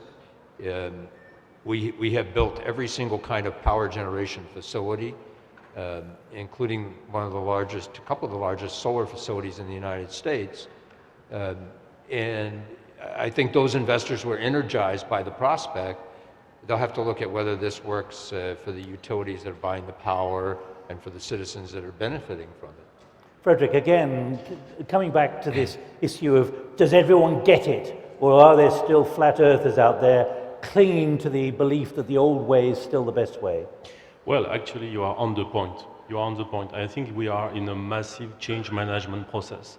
So when you were saying, okay, do we have any roadblock resistance? Of course we have. But we have, first of all, a technical, pragmatic resistance that everything which was built so far was top down, kind of monolith way of doing and flowing the energy. Now it's completely changing. This model has completely blasted. Energy is everywhere. You can produce, you can generate energy. Back to your point, do I believe that it's more risky to put money in carbon or whatever investment? No. It depends what you are doing with this one. If you are creating a micro generation, a microgrid to flow your city, your whatever area, your factory, your industry, it's completely different than before. So I would say that today we are ahead of a change, a big change management. It's a technological change as a start. And thinking we are going to change this in 2 seconds is going to be a bit complex to achieve because there is so many investment. Utilities have invested so much. Whatever generation company has invested so much. This has to move from a non-flexible way of generating energy, bringing energy from the generation to the end user to a flexible one, and this will take time. Omar, again, flat earthers, here in Saudi Arabia, we know what's been very clearly declared, transformation, but driven as much by the lower oil prices. But the McKinsey report talks about the danger of always being reactive to changes as opposed to seeing the inevitability of a direction of travel, which is where it seems to me that COP21 has clearly signaled the world needs to go and wants to go. I think from a Saudi perspective, we definitely have been very reactive in the past. I'm actually, though, for the first time, looking forward really to what's going on in government right now. And I believe what's sparking the transformation might be reactive, but I hope and I believe that there is a real opportunity for being proactive in the future, regardless of whether oil prices remain at the current levels or increase again. Because we've continuously had this, let's call it a masked blessing of high oil prices, which have made the problem not so much of a burning platform for us as a country. But I think on the energy side, what's also important is beyond just supply management, demand management. There's a culture, unfortunately, of wasting energy in this country. And definitely the archaic thinking in terms of we are entitled to cheap energy in order to run our businesses, in order to be profitable and to drive economic growth in the country does exist. I think the recent changes in electricity and in energy prices across the board for businesses as well as individuals was a positive move. We've seen a lot of negative backlash from it as well from the business community. However, in the long run, it's very important because we cannot always manage the problem by increasing supply. We have to also work on decreasing the demand for energy and on including renewable sources of energy, where even if you waste a little bit, it's better than wasting oil. Now, can I remind you, please use that, your smartphone, your tablet. You've got the questions. I don't have any questions here at the moment, and I'll come to you as well. Does anyone want to come in at the moment? Yeah, over on this side. Please, it's very dark out there. Please, let's get the microphone in, because I'd like you to come in much sooner, because there may be things on your agenda. Are you from India? Yeah, I guess so. Well, you could be from many other countries. An Indian-born Australian citizen, permanent resident of Singapore. Well, that's why I asked the question. You see, I knew the answer to the question, which is why I asked it. But who are you representing today? I'm representing the University of California, Los Angeles. Pavan Gantok is my name. I'd like to request Nick to try and shift the discussion a bit to what would it take to make solar energy storage realistic, to then change the cost equation that we are so far All right. Is there anyone in the audience who knows about So the Tesla solar power storage, pack. as well as up on the platform? Because there may be an expert in solar storage, because that is where I was taking the discussion. Well, I'm glad you are. Good. About scaling up and the demand and the engineering challenge. There's clearly a demand there. Battery storage is one of the many issues. But first of all, the technological capability at the moment, John and David and Frederick, the technological capability, but then the ability to scale up. Because in India, Modi has announced 100 gig of solar panels, but no one's sure where the solar panels are going to come from. John. Well, exactly. Where are they going to come from and where are you going to put them in a country where getting a small piece of land is hard? And the amount of land you'd need for 100 gigawatts of solar is extremely hard. So, you know, this question comes down to the trade-offs that you make. You need storage at grid scale in order to make a lot of this work. You also need... Is that there yet? Not yet. It's getting there. Is it imminent? Costs are coming down. I don't know enough to say it's imminent, but we're making progress. I mean, you know, 15 years ago, wind turbines were generating power at 20 or 25 cents a kilowatt, and today it's 5 or 6 or 7 cents a kilowatt, and headed lower. So this technology will get there over some period of time. I think the question is how much, how soon? But it's all a bunch of trade-offs, right? These are... the intermittency of renewables will require you to make other investments in transmission and distribution to accommodate that. If you're prepared to make those investments and make those trade-offs, then you will go faster. If you're not prepared to make those investments and trade-offs, you'll go slower. I think that's true in every country. Frederick, where's the science at the moment, given that you work for Schneider Electric? Yeah, on storage or on the rest? I would say that storage is a solution to lean the generation compared to the consumption, compared to the needs. Okay, if you normally you produce solar business when there is a sun, and when there is no sun, it's less effective, let's say. So you need to store. Okay, you have other solutions. You have also other solutions that are actually mature. Now, being back on the topic of the solar business, it's exactly like 20 years ago when we were solar storage. When we were talking 20 years ago about solar business, we are just saying, guys, you know, it's not very much, it's not cost effective. And today, we start to, some places in the planet, being at par compared to other energies. So 20 years.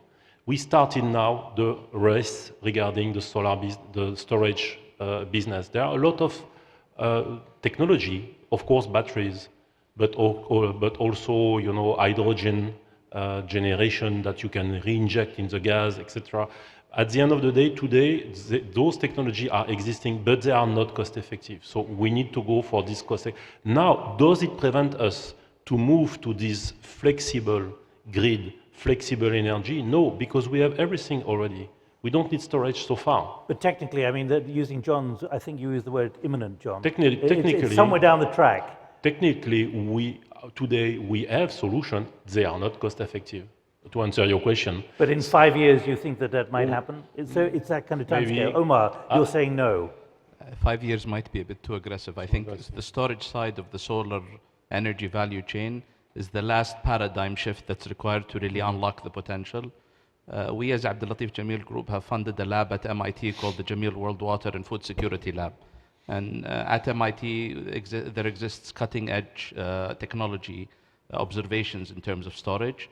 One of the most applicable ones for the Kingdom of Saudi Arabia, which we really have a lot of faith in, is molten salt, because that could unlock a huge potential in applying renewable energy for desalination, which is one of the huge consumers of oil in this country. So the paradigm shift, I'm not sure whether it's going to be in 5 years. The technologies are there. As everyone mentioned, it's a cost element. Currently, it really makes it prohibitively high in terms of competing with fossil fuels. So unless you have incentive programs that are driven by government organizations to cover that gap, it's going to be a bit longer, I believe. Picking up on John's point with reference to India, particularly the issue of just land acquisition and land rights, do you have that same problem in the desert here of if you wanted to put up farms for PV, 70 square kilometers, can you do it here? I think we're a country that's endowed with 2.2 million square kilometers of land, albeit a big chunk of it is in the desert. For us, I think the availability of land per se is not the issue.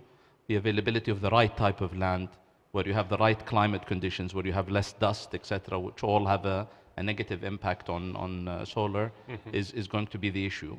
Overall, the region has one of the highest irradiation levels across the globe. So we're a prime location for solar, and I believe the kingdom and the rest of the region, we can be energy leaders in terms of providing reliable energy to the world in a solar age, the same way we are energy leaders in a fossil fuel age. Can you imagine an overlap here and a transition which is going from oil underground to solar overground, and that being a significant provision from the Saudi Arabian economy? It's definitely, I think, something that's going to happen. I think it's a matter of time. And I think the only issue with... Everyone keeps saying a matter of time. What kind of time are we talking about? I'm honestly not sure, but I think there are more pressing issues that are on a more critical economic viability sense for the kingdom. But I think it's happening. I think the only element that's missing right now in the kingdom is a proper regulatory framework, an umbrella organization that manages the whole renewable sector. Right. That doesn't exist yet, and I think it's a critical time, given where current prices are for oil, to actually do that. Does anyone else want to come in at the moment? Raise that. 2 hands here, 3 hands here. Let's get the microphones across. But before I come to you, that question I had earlier, scaling up. If there is now more public demand and public expectation, if there is now a political framework in most nations from COP21, the ability to scale up on the engineering side, on the building side, and so on. David? Yeah, well, it's an engineering and construction issue. In deference to anyone from India in the audience, India is not the only place with land management issues. If you have an endangered species in a place where you're seeking to put 180,000 heliostats to direct sunlight to heat a turbine, and you can't get access to the last bit of land to scale it up to 400 megawatts, because of regulation, you're not going to get that. But that's not unique to sustainable power. It's the same for commodity extraction. Well, for solar arrays, you need a lot of land. So that is a problem, you need to land. The other one that we see in another renewable is hydro.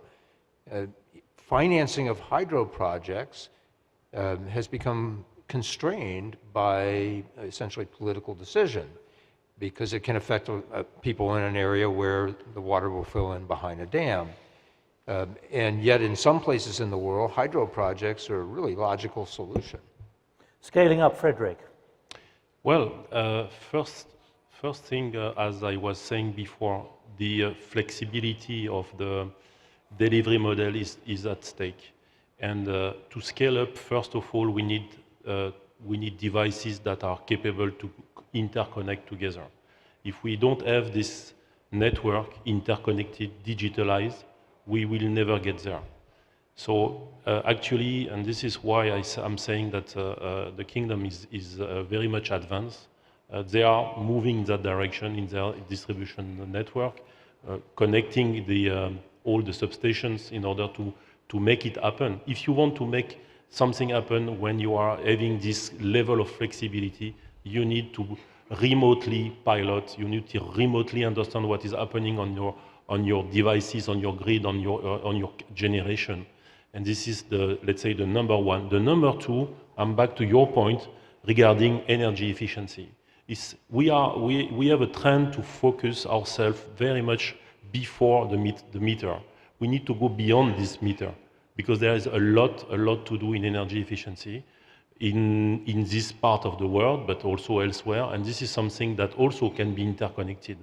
And as soon as we get the information, bringing this information to the end user, to the customer that is going to be interested to know what is his profile in terms of energy consumption, then everything connected, we will do something. Again, scalability is moving along with digitization.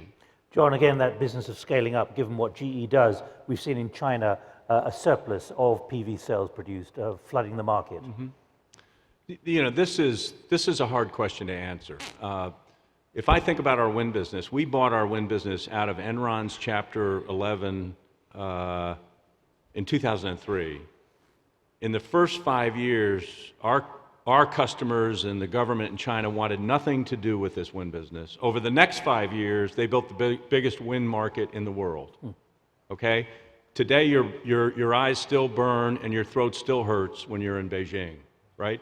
This is a massive problem, and it's hard to predict, does it happen in 2 years, 3 years, 5 years, over what period of time? It will move forward, but the idea that COP21 has the answer, I mean, I don't think... But it provided the framework. It provides a good framework, but we also live in a world, as McKinsey has reported on separately, where there's a $1 trillion a year underinvestment in infrastructure.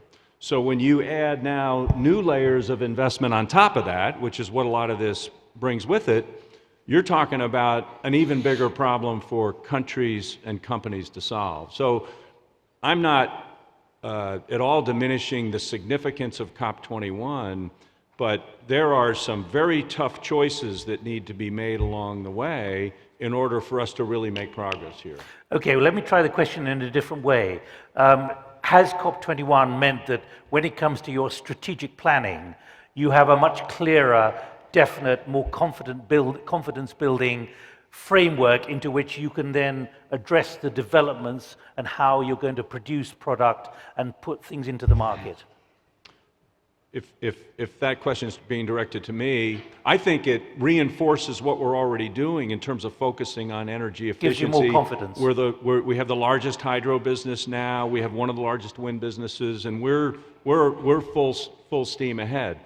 But I think until you have a carbon cost everywhere, you're really not going to get at the kind of economic trade-offs you need to have to move out of carbon-producing technologies and put much more into non-carbon. I heard voices in Davos who were against carbon pricing, who are now saying it's inevitable, even if it starts low. Well, I think that's, whether it's a tax or some kind of a cap-and-trade system, to really move the ball, you're going to have something like that, and not just in a handful of countries, because you have it in a few places today. But you're going to need it everywhere, and I don't see that happening short-term. All right, we've got 15 minutes to run. I'll get as many voices as possible from number 3. Who's got the mic? It's coming to you in a moment. It's behind you. Go ahead, please. Okay, just 2 points. One is, I think we concentrate a lot about availability of energy resources. I think we should concentrate more on efficient use. We don't have to consume energy, even if it was free, because there are other side effects. I think environmentally designed energy efficient systems, including urban planning, is very critical to saving the world from not only energy shortage, but also what the gentleman here said about pollution and carbon and other things, including increasing heat of the planet. My other issue is about solar cells. In this country, we have a problem with dust, and cleaning solar panels will consume water, which is much more pressing issue for us. And I think if anyone had to choose between the two, we'd rather conserve water. Right. Could you move it to the gentleman to your left? Let me just tell you that I shared a platform with the Deputy Mayor of Oslo, who's a Green member, and she was saying that Oslo is now becoming a car-free city, including free of electric cars. Terrific panel. I'm just a bystander in this space, but from what I read, and I read a lot. Would you like to introduce yourself? Jim Phillips, Chairman CEO of Nanomech. If you look at the statistics alone, now trillions have been spent in alternative energy. We're still talking about it. And after all those trillions, we're still at about 95% fossil fuel-based energy, mostly because energy is based on surge power. And so you're talking about storage and so forth, and the storage is a long way off from everything that's published to provide the kind of surge power for cities and to run cities and to run the municipalities that require real electricity. So I guess the question is just, where are you on this? I mean, it looks to me like it's at the end of the day, all this alternative energy, the trillions that have been spent, the hundreds and hundreds of billions, for instance, in the United States, have resulted in a 1% increase in alternative energy in terms of powering typical use in electricity. All right, you sound quite weary about the argument. Well, I'm getting tired of spending the money as a taxpayer, then it's not really going anywhere. And the other thing is on the science side, Fossil fuels, I mean, they're so much cleaner. They're to the 80% cleaner today than they were just 20 years ago. I mean, things like nanotechnology that clean, take out the ZDDP, the zinc phosphorus, and things like that, and create even more performance. Less is more with fossil fuels. So we don't ever hear anything about how we've cleaned up coal, we've cleaned up fossil fuels, but we hear a lot about this alternative energy that's costing trillions of dollars and resulting in very little. Let me be quite clear. You say 95%. I thought the IEA had figures showing that the level of carbon produced energy in the world was reducing significantly as part of the mix to around 50%. Anyway, do you want to pick up on the points that came there, Frederick? Well, no other comment than I can just agree. One thing I would like to add, we talk about storage, we should also talk about demand management. How we are, shaving, how we can switch off big processes in order to avoid having this surge, this peak energy that is, at the end of the day, putting the level of generation very high, sometimes 100 giga, and the average is 50. I mean, I'm talking about France that I know better. I think this is very, very close to other countries in the area. So let's say this demand side management is something that we can activate, actually much faster than any kind of storage. But here we'll need support regarding the regulation, regarding the law, regarding the way we are capable to sell, to price this negawatt, which is the negative watt in front of the megawatt. This is something that is very much achievable, very close to what we can do, but that we cannot touch for the moment due to some issue. I'm not talking of this country, I'm talking everywhere. David. Regulation.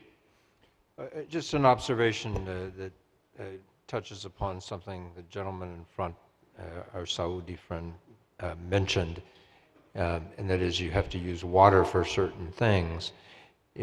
Typically when people think of the kingdom, they think it has a lot of oil and has a lot of sunshine, and it doesn't have much water.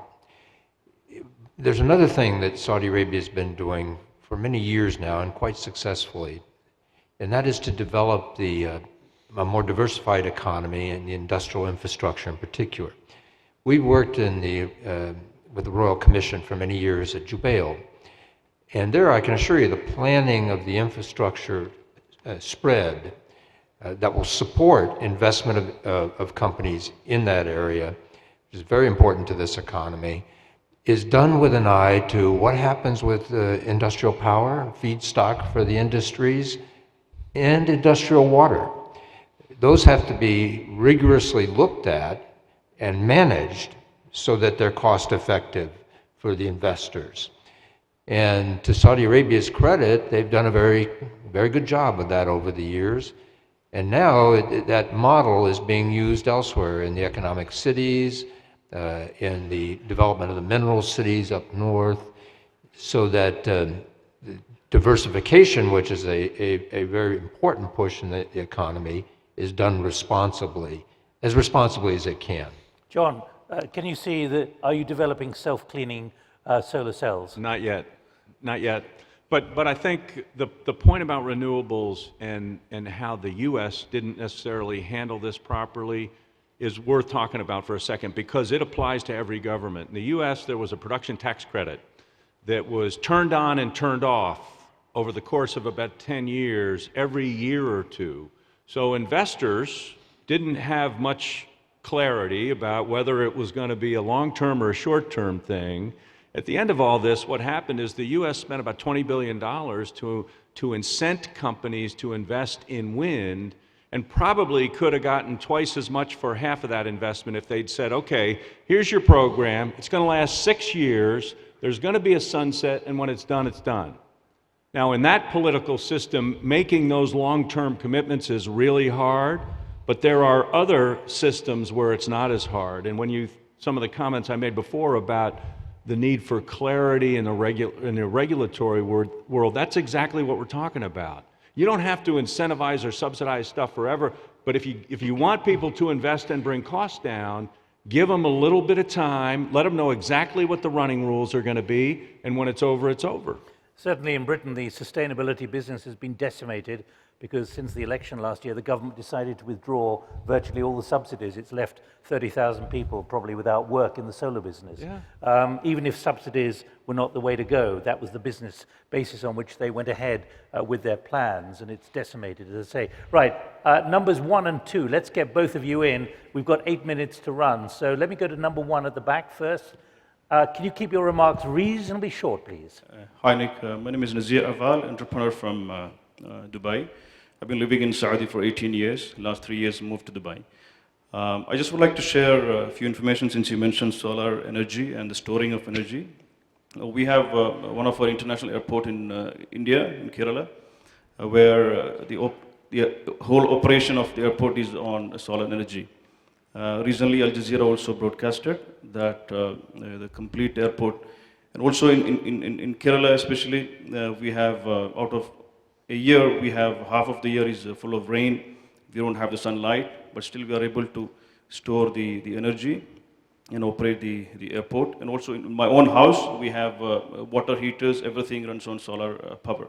So we here in Saudi, we have a fantastic opportunity. We have 50 degrees Celsius sunlight, and I think we have tremendous opportunity here. So what's the message? I would like to invite entrepreneurs from Saudi to visit India, especially Kerala, the airport, what I mentioned, and then invest in solar energy in Saudi. All right. Could I just check, do the landing lights come on at night? Yeah, sure. That's good. Absolutely. Right. That was a good question. Okay, please, panel 2. Yes, I am Bajs Ludina from Al Faisal University. I would like to ask you about transmitting electricity wirelessly. In the past, I read about a project between Germany and Algeria where they will produce the energy in the desert of Algeria through the solar cells and then transmitting it to Germany wirelessly. What progress on that idea has been made? Wireless electricity. I'm going to Schneider for that. Well, I think that the global trend is more to produce closer where you have the consumption than the reverse. To be clear, I also know that in the same country that you are naming, which is Germany, in the northern part of Germany, you have the wind farm, and in the southern part of Germany, you have the industrial setup, and this is very difficult to bring the energy from northern to southern because they don't have the transmission line. So again, the point is really, I think the change which is running today is more produce energy as close as you consume it, and not, again, the top-down approach, which is a bit of the old trend. Any other answers? I've got other questions to go to. David, John? Oh, no, okay. Right, let's go there first, please. Keep your questions reasonably short, please. I've got 5 minutes left. My name is Abdurrahman Abeid. My question is very brief. We read recently some reports showing that the solar energy will be very competitive with the oil and fossil type of energy. The question, how soon do you see this is coming? They mentioned around 2030. So how soon do you see that? How soon do you see it? Another question here, please. 3. Yes, Thamer Al-Abadi from Colleges of Excellence. To me, new opportunities mean creating new industries, meaning that actually opportunities for employment for youth and also creating small and medium enterprises. How actually, what's the future for those? Thank you. In other words, it's not down to you as the kind of legacy companies, it's down to the startups. Omar, do you see that as the way forward here?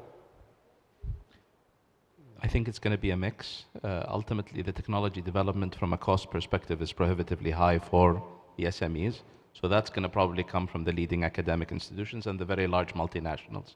However, the implementation of the ancillary and complementary services and technologies around that will probably be SME driven, and that will create jobs in research, create jobs in construction. The thing I'm not too sure about though is whether these are really new jobs or they're replacing jobs on the conventional energy side. However, I'd like to, if you allow me, comment on the price.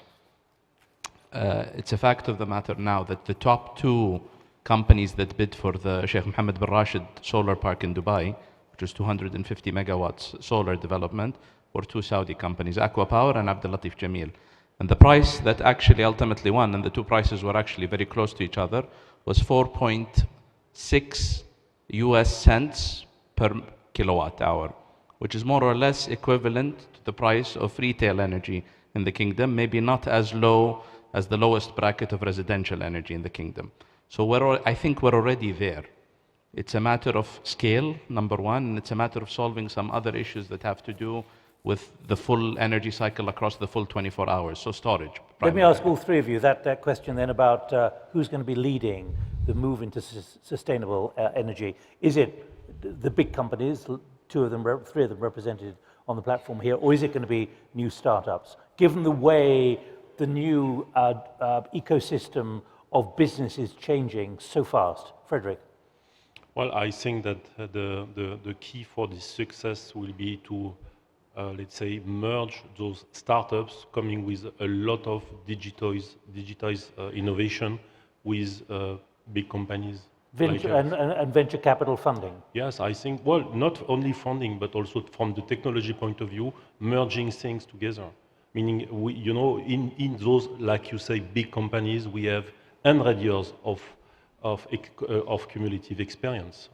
So the knowledge that we have, this is something that has to be leveraged, and that could be leveraged by those small and startups that we can see for the moment in the US, but not only in the US, almost everywhere. So I think it's not one or the other. I think it's more a mix. And the key of the success is how could we leverage those small entities, bring innovation in other big entities and leverage those small by the big one, which is sometimes the difficult equation when we are a big company to leverage those innovative ones. David and John, two very significantly long-established corporations. Do you feel under pressure? No.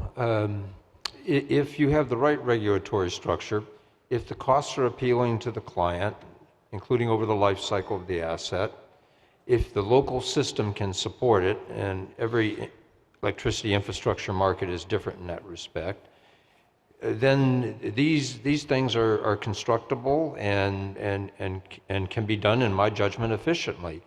Those are a lot of things that have to come together, but there may be some promise that people will be more willing to finance them because they see that they can be replicated, and you can build a new industry in that respect. It's complicated to bring all those things together, and it's only happening regularly in a few places. We're all quite interested to watch those figures that Omar gave, because that is clearly setting a standard that is not just regional, it's global, in my judgment. And I know only the EPC side of that business, and we find that a very competitive environment right now. We'd like to get into it, but it's not happening as many places because those factors aren't all coming together. John? I think it's going to be a combination. I think that good ideas and innovation will come from everywhere in this world, and we've got to be open to it. We've got to be working with big companies and small companies and entrepreneurs and startups and supporting and funding them where it makes sense. And I think that's a fundamentally different approach for GE in the 21st century than it might have been for GE in the 20th century. And do you have to be smarter and even more agile? Totally. And you have to kill projects quickly if they're not working. You have to move. Your agility is a great term for it. If you're stuck in what worked yesterday, you may be missing the boat entirely. Well, look, let me thank you. We have to move on, but let me just give you one personal reflection. I'm amazed at the level of language that we're seeing from business now. I chaired part of the Business for Climate Change Summit in Paris in May of last year, when I would suggest that was a watershed moment when suddenly business made it clear that they saw money and growth in sustainability. I don't think that conversation would have happened even publicly a few months earlier. This is moving amazingly quickly, and I say that as someone who watches this all the time, but doesn't have any money in the system to watch to see how it's going, because what you can feel is a significant change in psyche among those who, a couple of years ago, were really quite skeptical on this issue. Can I thank you all very much indeed. We now move on. I'm going to be joined by Gopal Krishnan, who until very recently was Executive Director at Tata, and I'm joining him over there. Gentlemen, thank you very much indeed. Thank you all. Thank you. Really nice. Thank you very much. Thank you. Thank you very much.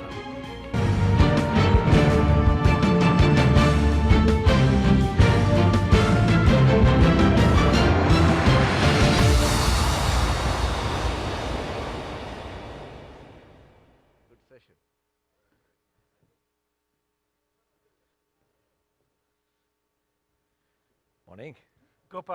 Gopal, good morning. Great to see you. Until very recently, Executive Director of Tata, 16 years in the company, before that with Unilever, and part of his responsibilities at Unilever were here in the Kingdom. So very good to see you. I think it's quite remarkable. I mean, here am I talking to a former Tata executive. Tata executives don't like to talk to the press or to be talking publicly too often. Well, first of all, I'm not yet, as of now, I'm not a Tata executive, so I suppose I can break the mold. But more importantly, I think Tata executives talk when they think they have something to say. And perhaps you have caught some Tata executives at a time they didn't want to say anything, so maybe it's just an aberration. Tell us about the Tata culture, because it is very paternalistic in its own way and quite cautious, but very clear about the direction of travel. And I say that because you were a very senior executive for 16 years. And Tata is now making itself far more public internationally in many more ways than the public knew about Tata. That's correct. Tata is 150 years old, so it changes all the time, otherwise it wouldn't survive. And Tata changes rather gradually. You're probably seen in the last 20 years a very dramatic change. And if I may forecast for the next 15 years, you're going to see a further dramatic change under a new leadership. Leadership changes usually provide the opportunity for a dramatic change. One happened when J.R.D. Tata stepped down after 50 years, and one has happened 3 years ago when Ratan Tata stepped down after 22 years.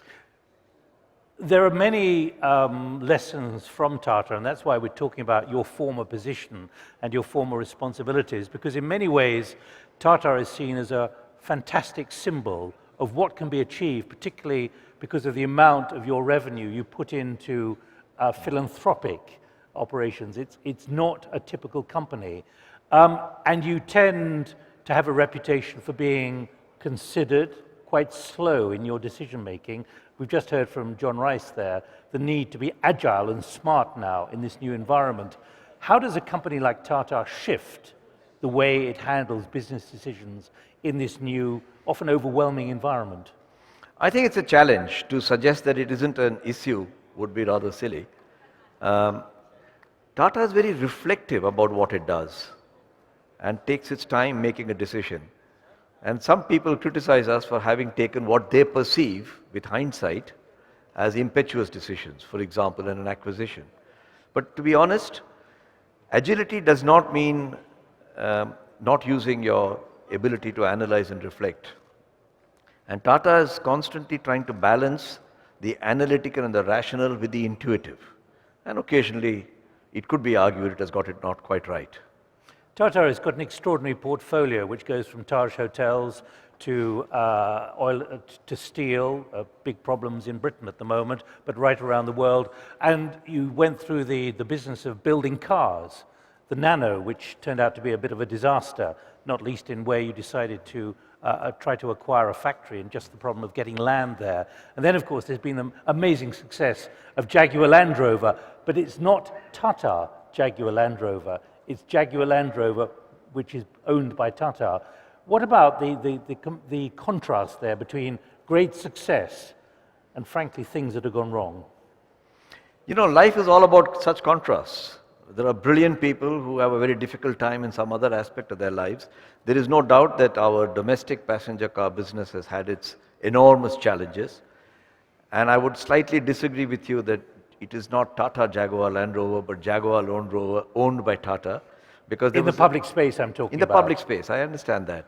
There's no Tata symbol on the car. That is correct, and that is deliberate. But what Tata does is to buy a company and allow the people in the company to express themselves more fully.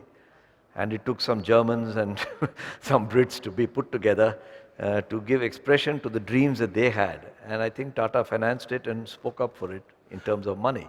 So I would like to believe that these are two sides of the same coin. How it will turn out, I cannot forecast. What did you learn from the disaster of the Nano? The fact that you decided to go ahead with it, a $1,000 car, which was designed for the mass market, very slimmed down, the basics of a car, but actually you couldn't even build it. I can tell you what I have learnt out of it, whether it's too early for me to say whether the corporation has learnt out of it. There was a nice TED video by Bill Gross where he said, why do startups fail? Nano is a startup within a large company. And I think Nano did not take off because it was an idea whose time hadn't come. It was too early, it was mistimed. There are many other things that went wrong with it, like the inadequacy of its positioning. But if I had to single out one reason, I think its time quite hadn't come. But there was also the business of having to build a production plant, and you actually made misjudgments about acquisition of the land. The farmers got furious and gave you a very hard time. On a point of fact, I would say we would not misjudge. We did not even take a single acre from a farmer. It was all bought by the government and given to us. And the politics of it was perhaps something which you could argue we misjudged, because an incumbent government was fighting a government which wanted to take over, a political party which wanted to take over. We just got ourselves into the fracas. To be honest, we did not buy the land. It was the government which bought the land. But one of the critical things that you've done in Tata, and you had this job before it became a more public job, was custodian of the brand, which is a fascinating... I remember being given the card by Mukund Rajan, the brother of the governor of the Reserve Bank. And I said, what's this, Mukund? And he said, that's what we're in the business of doing now, looking after the brand. What has changed inside the Tata family and the corporation to understand that the brand needs to be cherished? I think it was an insight that came with a leadership change in 1991 when Ratan Tata took over from J.R.D. Tata, where he felt that there was some value in the Tata brand. And we began a journey, which I have walked with him and under his guidance, to value the Tata brand and to see what it takes to enhance it. And today the market capitalization of Tata, the whole group of companies, is estimated to be about $130 billion. And I'm very pleased to say that the valuations of the brand come to over 25. Now that is something we had not got a handle on. And I therefore say to all my 500,000 colleagues who work in Tata, that the most valuable thing you're allowed to touch, like the Kohinoor in the Queen of England's armory, set of jewels, is the Tata brand. And that gives you that sense of awe that the brand is the biggest intellectual property a business can build. And it has made people very, very conscious of the power of the brand. In a country where the brand has existed for 150 years but was never given that kind of focus. So the word custodian is not inappropriate. We're really treating it like the real jewel of the business. If there's a brand to look after, why isn't it Tata Hotels or Tata Cars like Jaguar Land Rover, or, I mean, obviously Tata Steel, which is a significant negative for you for Tata at the moment. But what would you say to those who are wrestling with reputation brand, both regionally, nationally, and internationally, about the importance of having one name which is linked to every product in a massive portfolio, so people know it's the Tata brand or whatever brand it is? Well, there are certainly risks, but I have to say this has evolved. It is not that we had some documented policy which we systematically and consistently implemented over 150 years. The founder initially said he would not attach his name to any company. That's why Taj is not called Tata Hotels. It's called the Indian Hotel Company. He was a nationalist. And because he died, his son thought it appropriate to call the company Tata Steel and Iron Works. Had the founder lived, it would not have been called the Tata Steel and Iron Works. So there was a period of self-effacement when the founder did not attribute his name to the company. And then the sons and the successors started to do so. And then early in the 1990s, we felt that we might have stretched the brand too much. So we now have the Tata brand, or we also have brands by Tata, and we also have some which just say a Tata Enterprise. Does that lead to clarity, do you think? I don't think it's as clear as I would like it to be, but sometimes in resolving the inheritances of history, you live with a little bit of ambiguity. How does, you were executive director, how does the argument go within the board? Well, frankly, the argument is, do you own up that it is Tata? And we say that whether it's Jaguar Land Rover or Chorus in the UK, it is Tata. Because when the minister wants to talk You to know, somebody, but does the public know? oh yes, absolutely. I don't think the British press is letting Tata off the hook very easily, either for the credit for the Jaguar Land Rover or for the discredit for something else.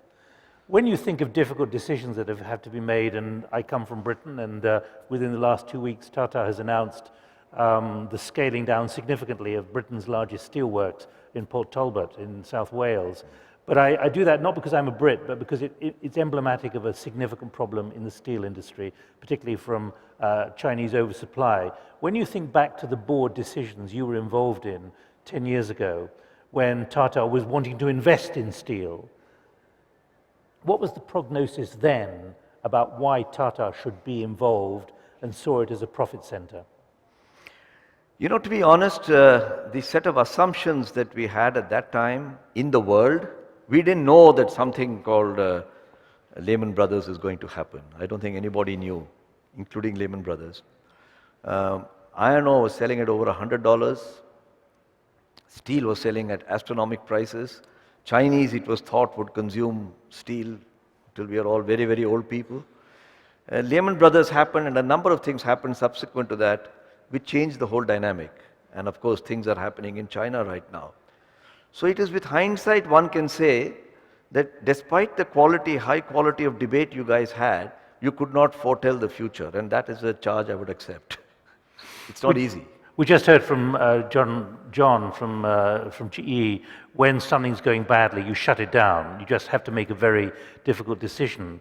Is that the kind of thing that Tata finds quite difficult? We do find it difficult. We are not accustomed to closing down companies and businesses. But we do it with a humane spirit. And therefore, we always tell our people, we don't assure you that you'll be there forever. But if you have to part, we'll do it in a humane way. It is not much written in the chronicles that Tata Steel in India reduced 50,000 people out of 80,000 people without a squeak. It's the world's greatest case history in downsizing.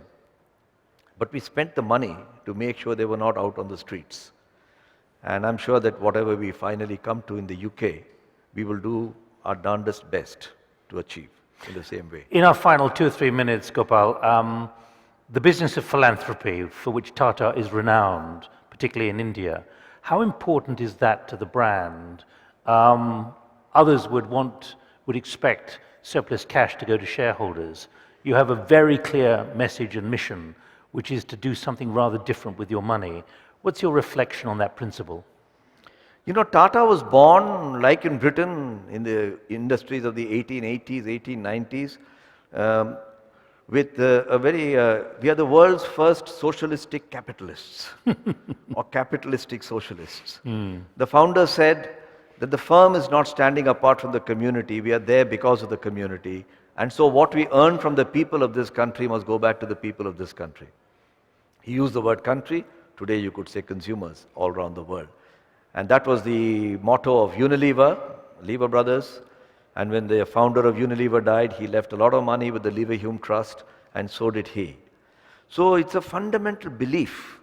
And we don't see a tension between capitalism and socialism.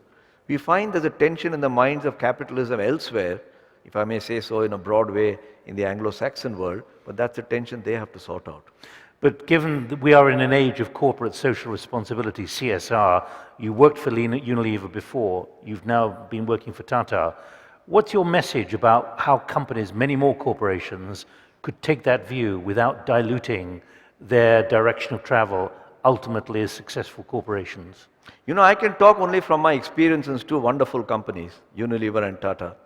And I can say this, if I take an example from nature, no species has survived if it has not found an equilibrium with other species in its ecosystem. And the same is true of corporations.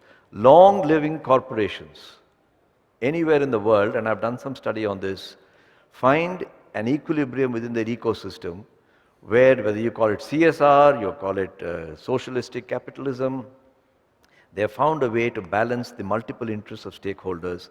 And just like species in nature survive, these companies also survive.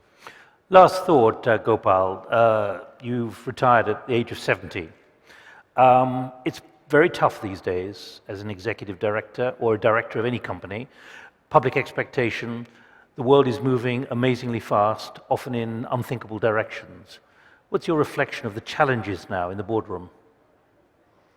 I think the real challenge of the boardroom is accepting diversity as a fundamental part of governance and accepting that if there is a difference between the multiple stakeholders, it is your job to resolve it.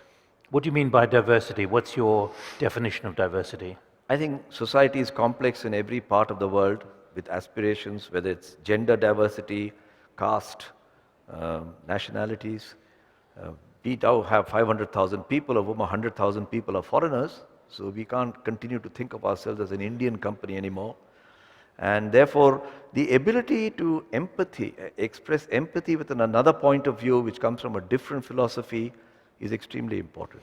What about the new realities of geopolitics, not just within a nation like India, but around the world? It's a very complex world, many uncertainties happening very quickly, through which you've got to make sound, or the soundest possible, business judgments, accepting that anything can go wrong. What's your reflection of the interface now between corporate decision-making and the geopolitics in this very uncertain world? I think it comes down to saying, what are the political risks I'm willing to subject my business to? A very classic case is Iran. I mean, on the one hand, Iran is opening up. On the other hand, companies are very carefully crafting the steps as to how and if and when they would enter Iran.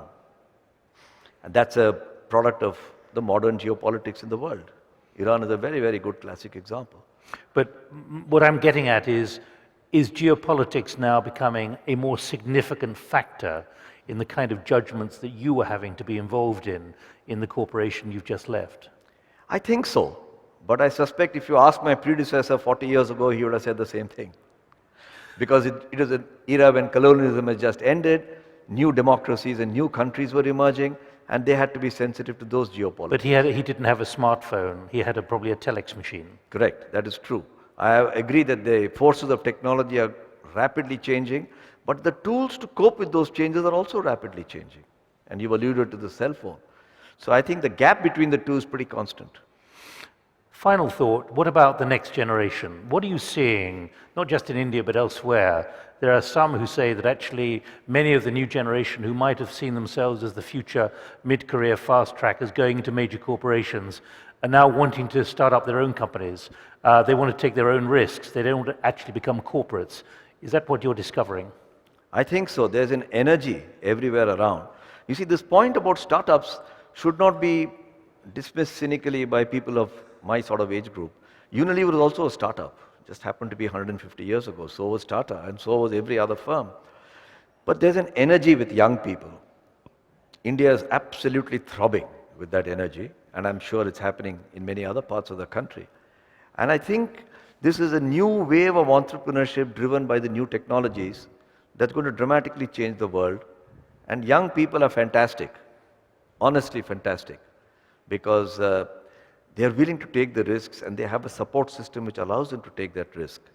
I'm very, very optimistic that our children and grandchildren are going to live much better than us. But were you finding that the next generation, the XYZ, the millennials, were less interested in coming into Tata? There are some sections which are less interested in coming into well-established companies, no doubt about it. People aren't queuing up in B schools in the United States to join General Motors, for example, and that's true of Tata in India. But there are sufficient number of young people, so far as India is concerned, who still want a career in a large company. Is that going to be a challenge, do you think, to the major corporates? Absolutely. Talent will be a challenge, and to pretend that it doesn't exist, it doesn't help. I'd just like to make a mention talking about talent. When I came here as the chairman of Unilever Arabia, living in Jeddah in 1991, one of my challenges was, how do you get Saudis to run this company? You're all expatriates. And Floris Malias, who was the chairman of Unilever NV, set me the challenge.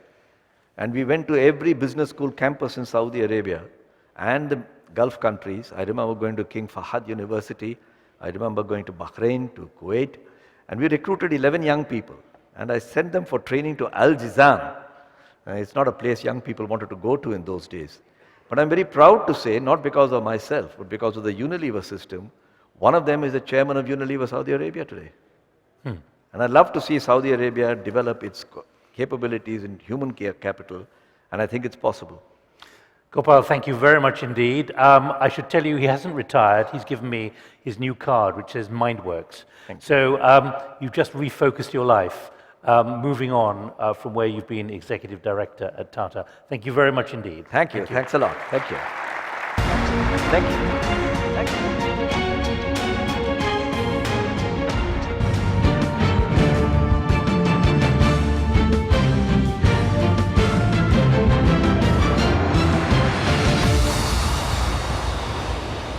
حضورنا الكريم، نرحب الآن بالمذيعة العالمية ورئيسة المجتمع الملكي الإفريقي السيدة زينب بدوي.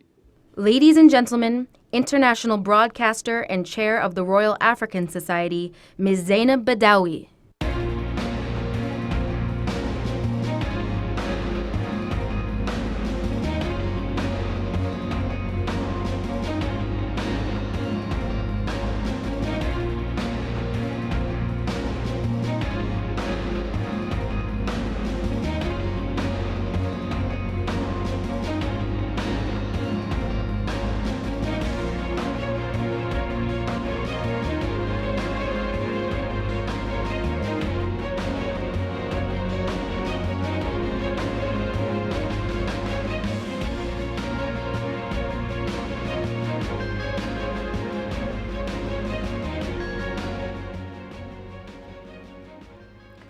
Assalamu alaikum. It's wonderful to be with you here in Saudi Arabia. Good morning, excellencies, ladies and gentlemen.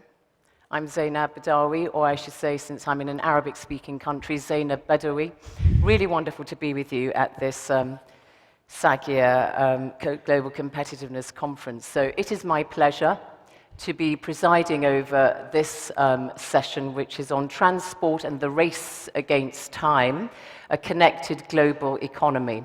And we've got 4 wonderful panelist members who are going to be talking to us from their perspectives about the importance of a good transport infrastructure in order to increase a country's competitiveness.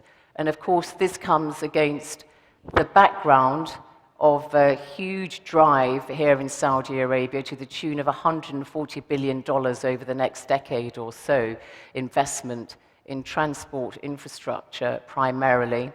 And so this discussion really is going to feed into a very live debate that's been going on in this country, in which I know a lot of investors are interested to learn more about them. So just very quickly to run through our panel, we have here Deputy Minister Rocío Ruiz, who is the Deputy Minister of Mexico for Competitiveness and Business Regulation. And then we have next to her Faisal Bafarat, who is known, of course, to you at SAGIA. He is the Executive Director for Investment Development here at SAGIA, very much focusing on transport. And then next to him is Philippe Casgrain. He's French-Canadian, so if you're in the French-speaking part, you say Philippe Casgrain, and he is from Bombardier Transportation. He's Vice President of this region for Bombardier Transportation. And then Paul Byrne, CEO of Flynas. So thank you very much indeed. Faisal, let's start off with you. So I have to say, to be quite frank with you, that Saudi Arabia has been extremely neglectful in developing its transport infrastructure. You have a love affair with the car. We know why. Don't have to go into that. But you're rather, trying to catch up now, this race that you've got to improve your public transport infrastructure. Because if you don't have a car in Saudi Arabia, you're finished. And this is causing huge problems for you because, you know, your roads are getting more and more blocked and you don't have a means for mass transport. So just set the scene for us. You recognize the problems. This is holding back your competitiveness. What are you doing about it? Okay. Assalamu alaikum. Good afternoon or good morning, ladies and gentlemen. Thank you, Zainab. Indeed, it's been a long journey. Today, we live in a unique time of history in Saudi Arabia, and particularly for the transport section. We recognize the importance of the transport sector in transforming Saudi into a logistical hub. Given the geographical favorable position of Saudi as a natural bridge between Europe and Asia, between the rapidly growing East Africa and South Asia as well. So the government planned for a massive modernization plan to its transportation sector. So tell us about what you're doing. Yes, so you mentioned a number, actually this number you mentioned, the 140, it's only for land transport. The number is 200 billion US dollars across all sector, air, sea and land. On air, we're planning to spend 25 billion US dollars in developing and privatizing plus 19 airports across the kingdom. On sea, we plan to spend 25 billion US dollars in operating and maintaining the maritime assets. On land, we plan to spend 140 billion US dollars in 5 metro systems, Riyadh, Jeddah, Medina, Mecca, and Dammam, and 5,500 rail projects and the bus system that's supporting that. So through all this spend, we see a unique opportunities for Saudi to leverage this spend and this project in building advanced manufacturing industry in Saudi, making Saudi a true logistical hub of the region. A royal decree was issued a couple of years ago to Ministry of Transport, GACA, Port Authority to work in coordination, developing investment plan for transport. This investment plan is well under its way, so hopefully in quarter one and quarter two of 2016, you will hear of a couple of mega deals coming out of this plan. Okay, and when can we expect the first metro to actually be working so that people can go in, buy their ticket, jump on that train and go wherever they want? Actually, they changed the timing, so it's been a moving target, but the last I heard, it's 2018 is when we are going to see the first metro in operation. Beginning of 2018 or the end? I don't have the A man who's hedging his bets. Good, good, good. Deputy Minister, just to ask you very quickly, briefly at the beginning, Mexico is renowned for its very, very cheap mass public transportation. You've got buses, you've got a very extensive metro network. So just tell us a little bit about the system that you have, the local transport system. Yes, the improve the infrastructure and transportation networks are a very important aspect behind the level of productivity and competitiveness of our country. That's why Mexican government has highlighted that it's the most tangible way to transform a nation. Among the action implemented, we have a national infrastructure plan, and this plan has some sectors that are very important. We are developing transport, communication, energy, health, water, urban development, and tourism. It's not a work that we can do sector by sector. It's an integrated plan to develop all the infrastructure in Mexico. As you know, we have a very high level in the north of the country, but we don't have it the south of the country. So we are trying to connect the south with the north so we can have a more resources for the south, that is where the more poor people live. So we are, Mexico is well connected. We have 76 operational airports, 64 are international, 117 seaports, 68 are international, but even though we have the south of Mexico is not well connected. That's why in the infrastructure plan, we are trying to do railroad or road or something to develop the south that could connect the Pacific with the Atlantic, and that would be a very important way to develop not only the transportation but all that region. And do you find that because the South is less well connected, that therefore there is less competitiveness in that part of the country? The very clear link between the two. Yes, but because we began the transportation development since 2000 years. But as you know, all the connectivity is done to United States. As the Mexican economy is very related to the United States economy, most of things that we produce, automobiles, airplanes, medical devices, are produced to be exported to the United States.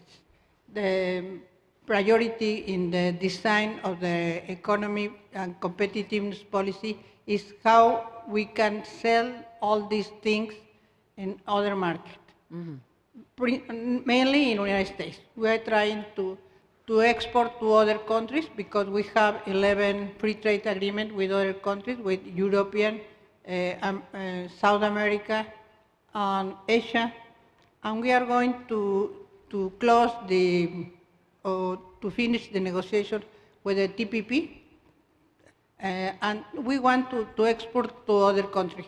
But mainly, we have been base our economy in sell so many products, manufactured products, value-added products, but only to the United States. Okay, thank you very much indeed, Deputy Minister.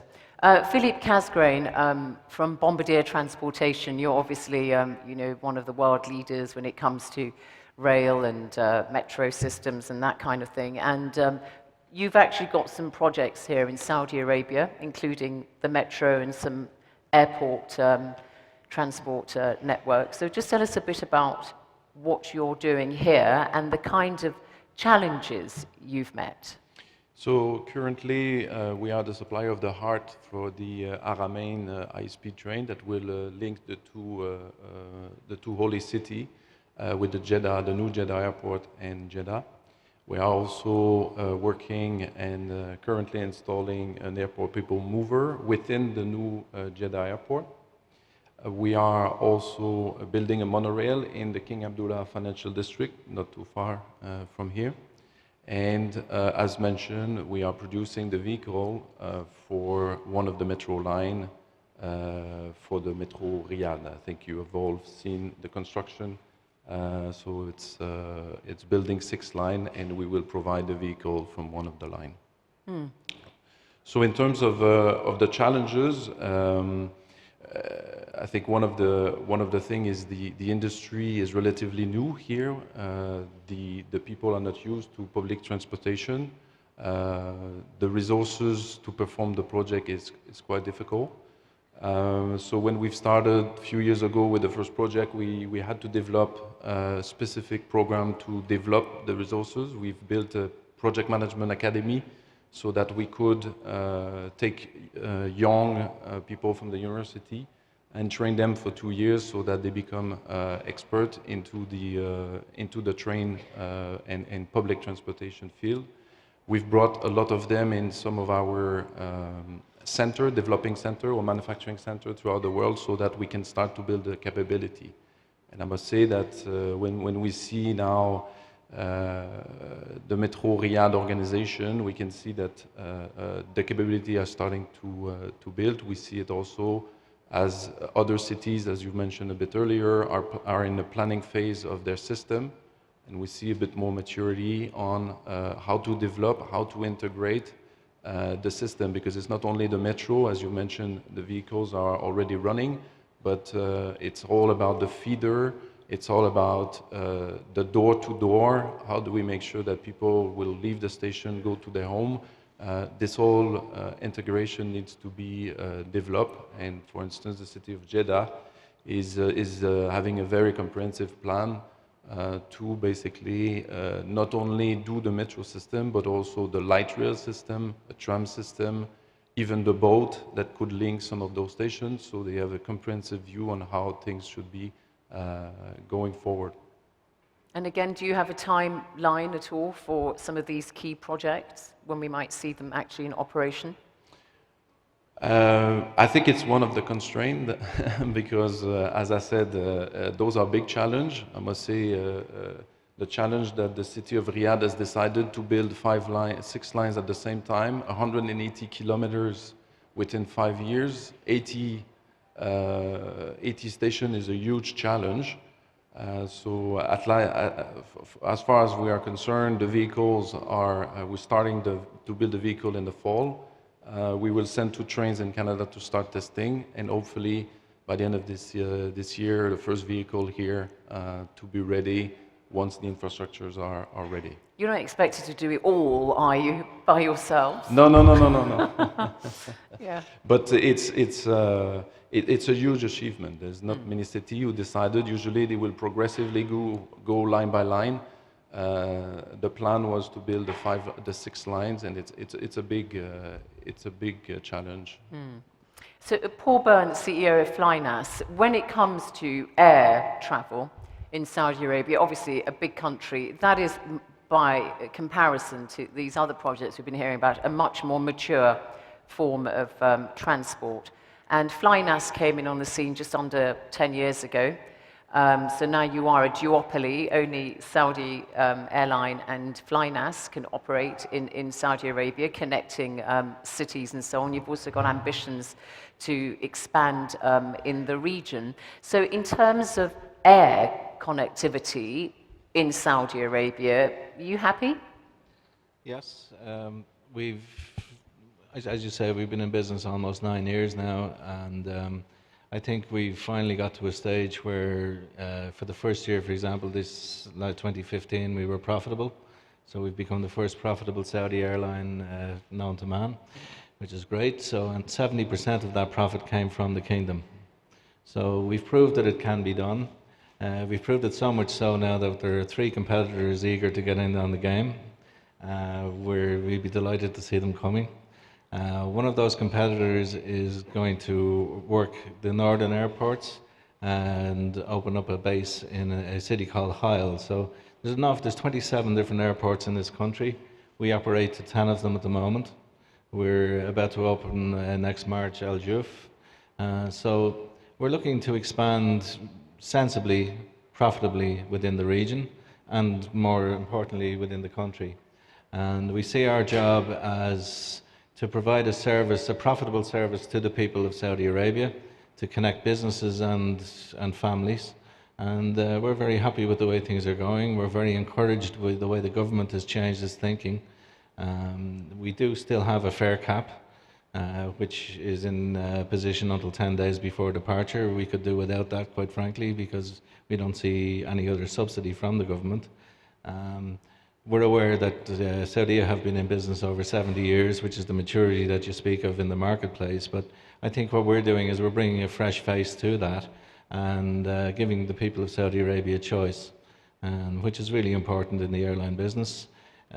We operate something in the region of 120 to 150 flights a day, depending on the time of the year, and 2 of those flights have no competition. So, we're well used to competitiveness, and that's what the business is about. And the more the merrier, quite frankly, because you mentioned earlier the love affair the Saudi has with the car. We see this as we want to be the other woman. We want to bring people onto the airplane and get you flying safely around the kingdom. So, yes, to answer your question, And we're is happy. it affordable for a lot of people? I mean, obviously for the business people, kind of people in this room, it would be easy for them to use that. But I mean, how affordable is air as a means of travel? Our fares in the kingdom range from, we started around 110 riyals, which is quite cheap. It's less than $50. And we are fare capped. Let's take Riyadh, Jeddah, for example. Both ourselves and Saudi have a maximum fare of 310 riyals in economy class, up to 10 days pre-flight. Now we can increase that, and we do. And we try and make sure that we have seats available up to departure, which is a key element to making money. There's a phenomenal late demand in this country. It's scary sometimes when I sit and I look at the reports I get from my revenue management team that I've got maybe a 10% booked for next week, and they're telling me, don't worry boss, it'll be full. And I don't worry. And they're right? Well, inshallah, yeah. There's some inshallahs are thrown in, but so long as there's only one inshallah per sentence, I'm happy. Yeah, so it's incredible. People will decide now to go to Jeddah tonight and tomorrow morning. Mm. And what about airport capacity across the country, in the airports you operate in? In most of the airports we can turn in most of the so let's call them regional airports, we can turn an airplane in 30 minutes quite easily. That's a big challenge for us in Riyadh and Dammam Riyadh and Jeddah. They're both experiencing large construction projects. There's a lot of demand in there, so we're hoping that this new Jeddah airport will release a lot of tension that we're seeing at the moment. The productivity I get because of that, I fly around 11 hours per aircraft per day. In Europe, I'd be fired if I did that. It's typically low costs look to get 13 to 14 hours a day out of an airplane, but this is because our two main airports are congested. That's the best we can plan for. Mm. So we're looking forward to the developments SAGI are putting in, and freeing up all this space, and to flying to the other airports once we can determine a profit. Good, good. Faisal, we've talked so far mostly about the transport of people, the metro systems, airlines and so on. But of course, as part of Saudi Arabia's drive to diversify its economy and to try to increase its manufacturing base, you also have to look at the movement of goods and the transport of goods.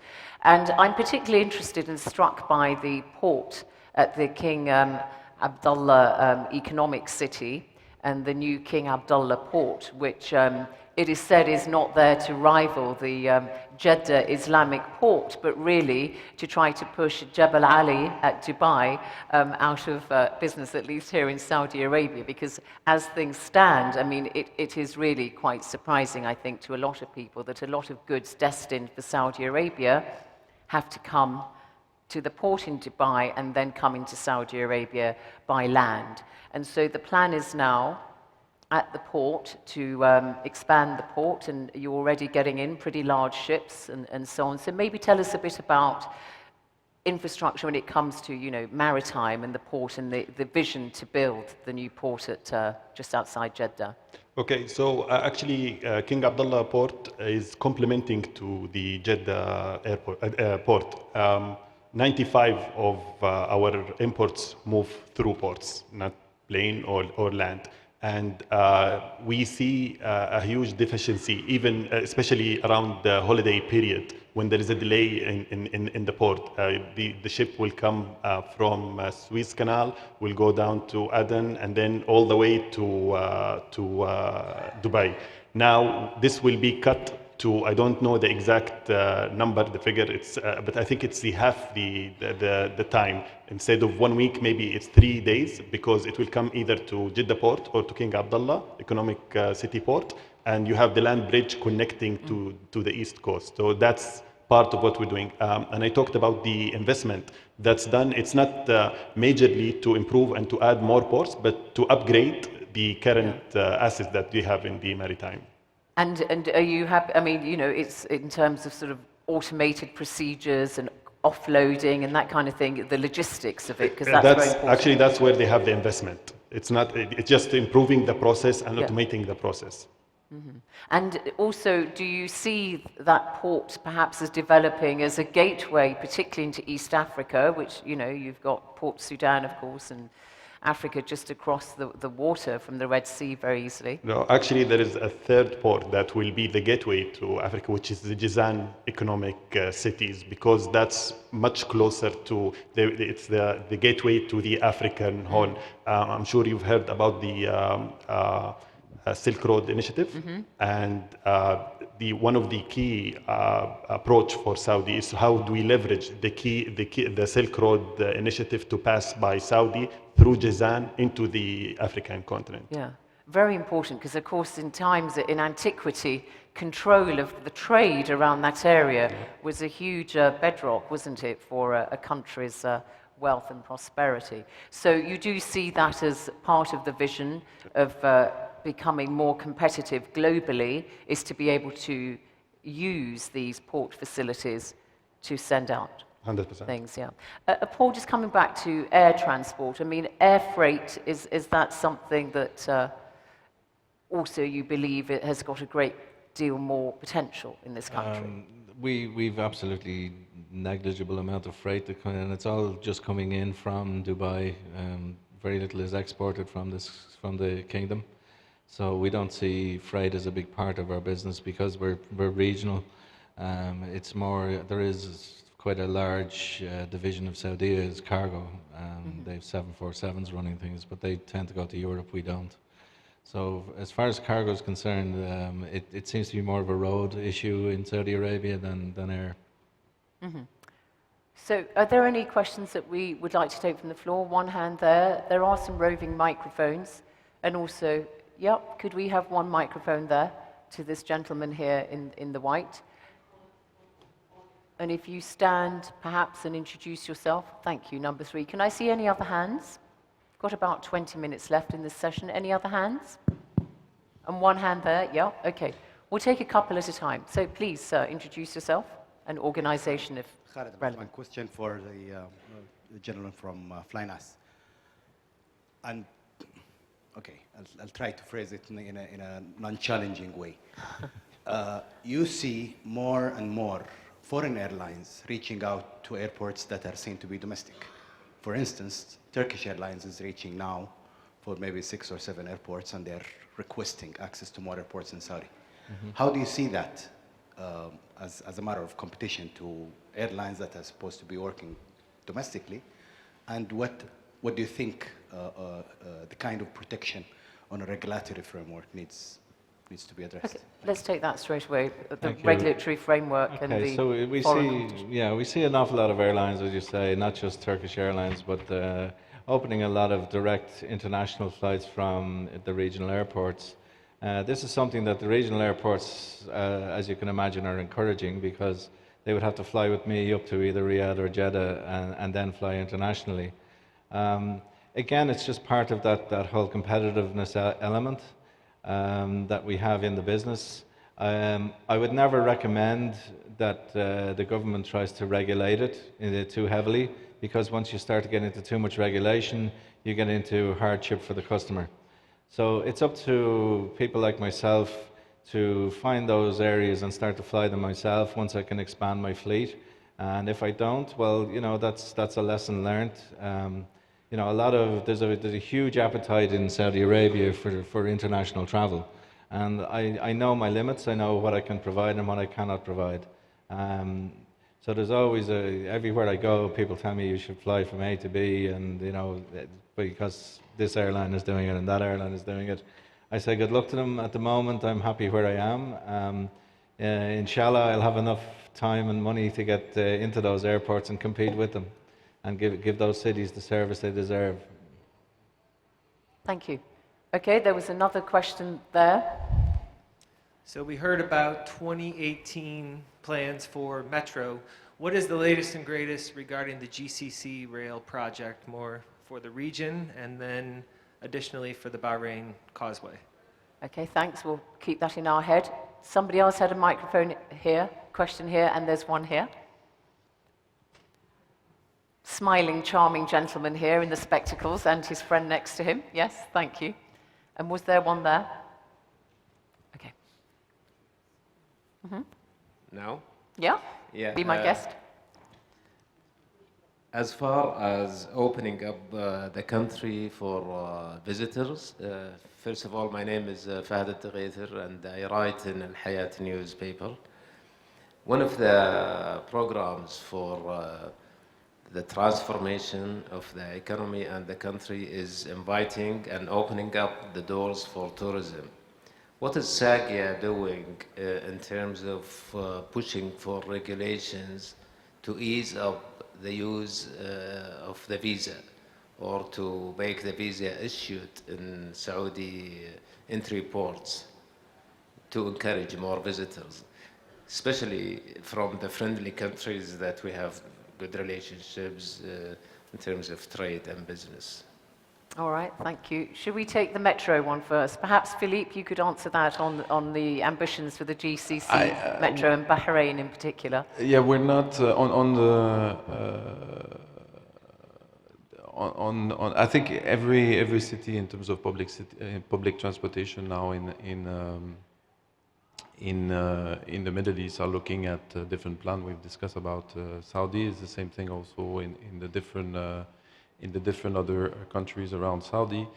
I think the model is Dubai. Dubai last year they reached 500 million passengers for the full year, which is obviously sending a strong signal because there was some doubt at the beginning as to whether people will move away from their cars or from other type of transportation, taxis to the metro. But what we can see in Dubai is that it's progressing well.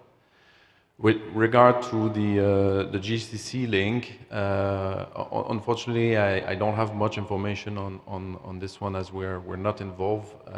We know that we've been involved in few discussion on the signaling system, but unfortunately, I don't have more information on where this stands.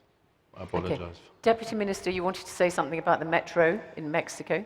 Yes, at the beginning it was a federal investment, but now it's a local investment. The local government is in charge to develop, to construct, and to administrate all the metro system in the Mexican city.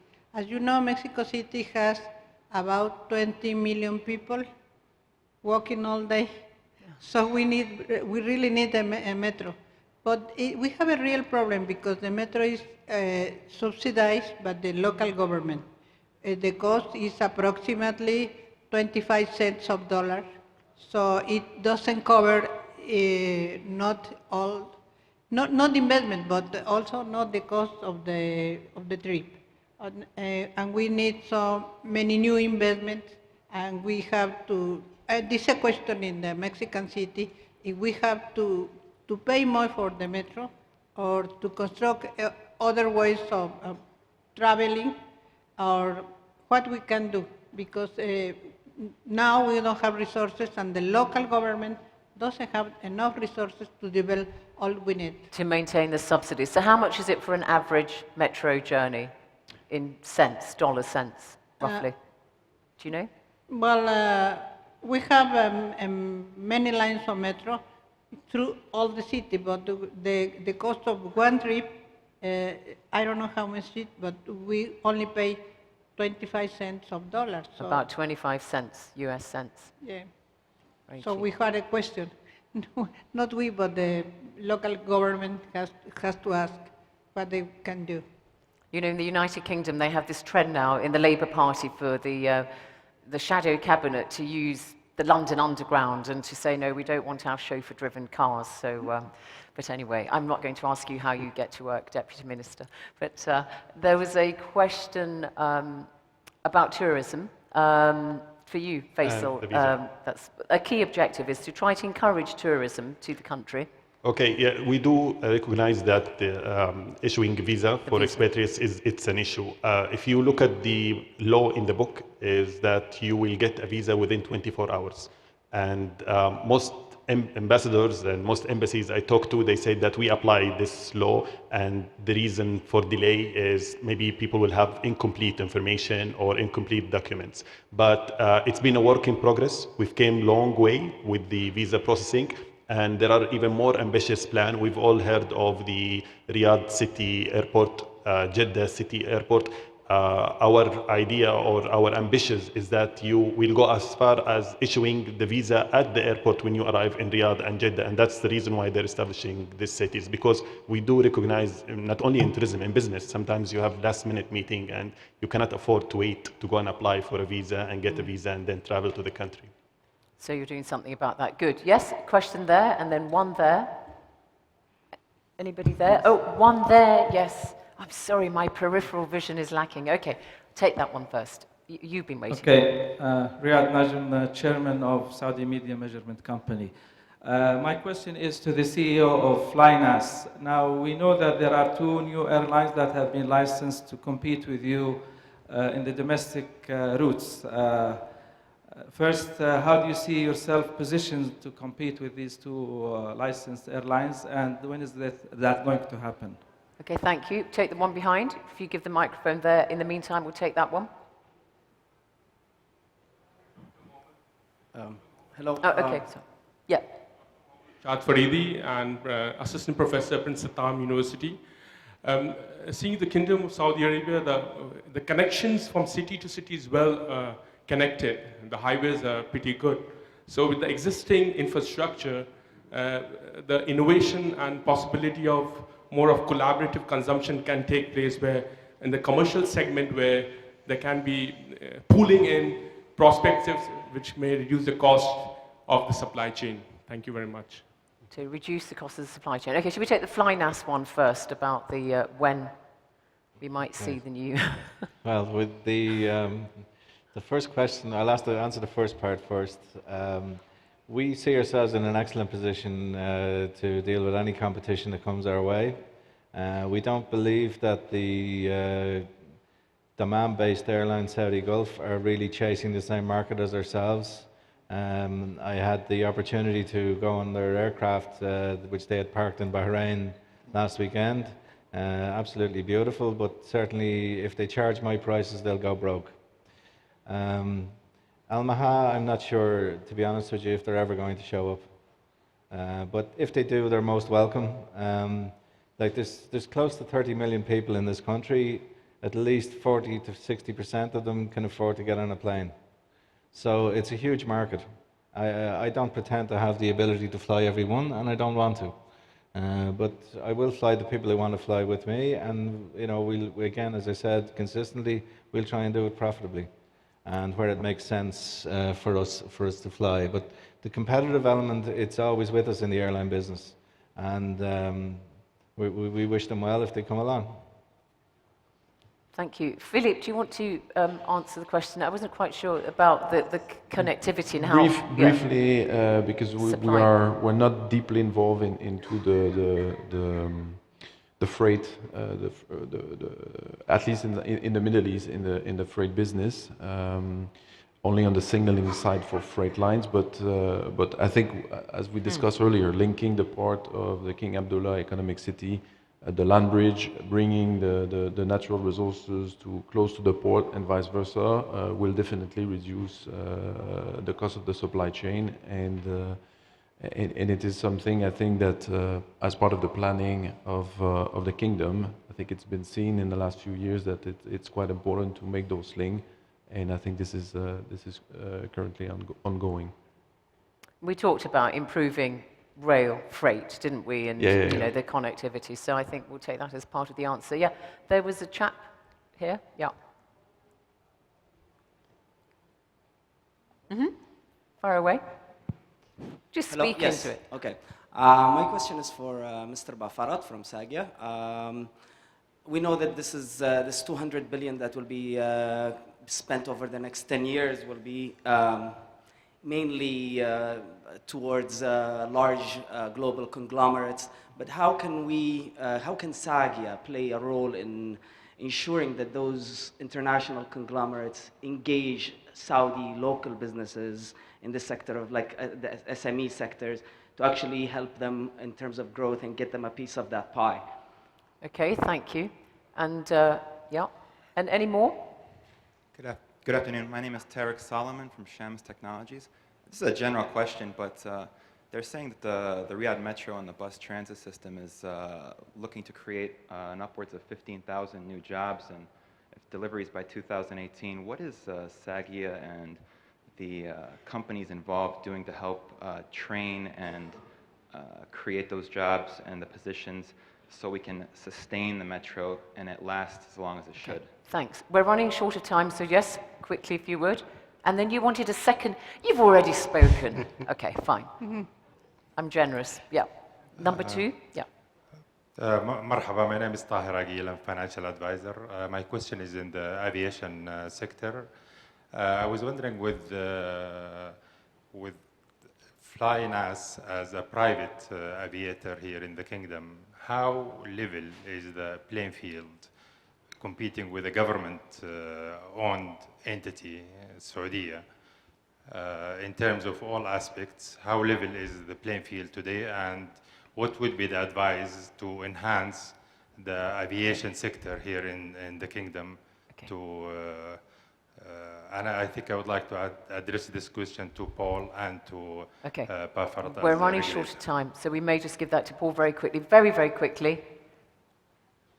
While you're getting the microphone, do you want to pick up the SME ones? What are you going to make sure it's not just international conglomerates, and also maybe at the same time address the issue of the jobs and the skills that are needed to maintain this new infrastructure? Okay, it's true the investor who will be developing the metros are the big companies, but part of what we're doing is we're no longer evaluating the tender that we're getting from investor based on price and specification only. What we do also, we evaluate them based on their contribution to the economy, their training, the supply chain that they bring with them, and how they grow the SMEs. So that's already been taken care of in the current contract award.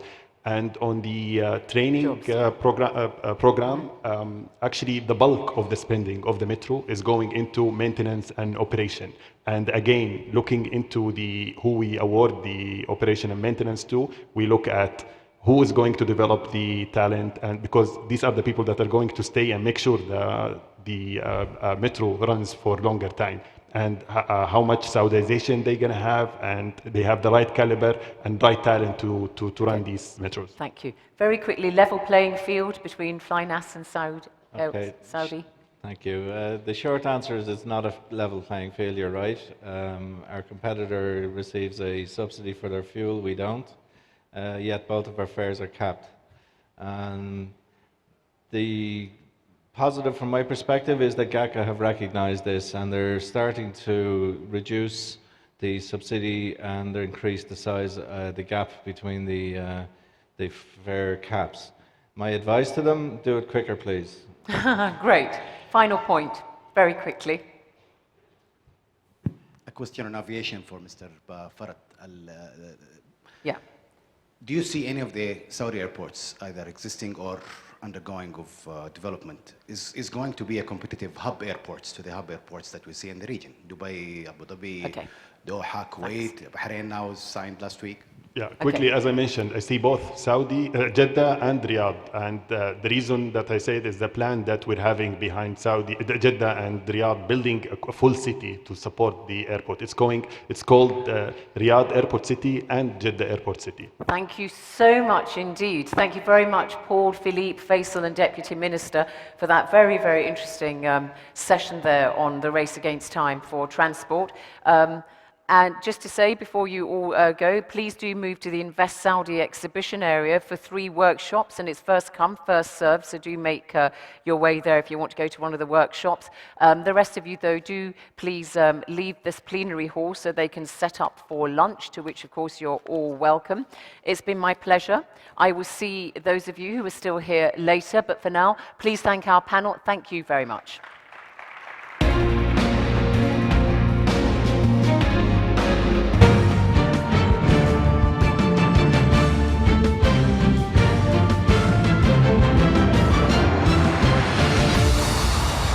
حضورنا الكريم، هنا تنتهي فقرات برامجنا الصباحية. الرجاء العودة إلى الشاشات الخارجية لمعرفة المزيد من التفاصيل عن بقية البرنامج. Ladies and gentlemen, this concludes our morning program. Please refer to the screen for additional details on the afternoon sessions.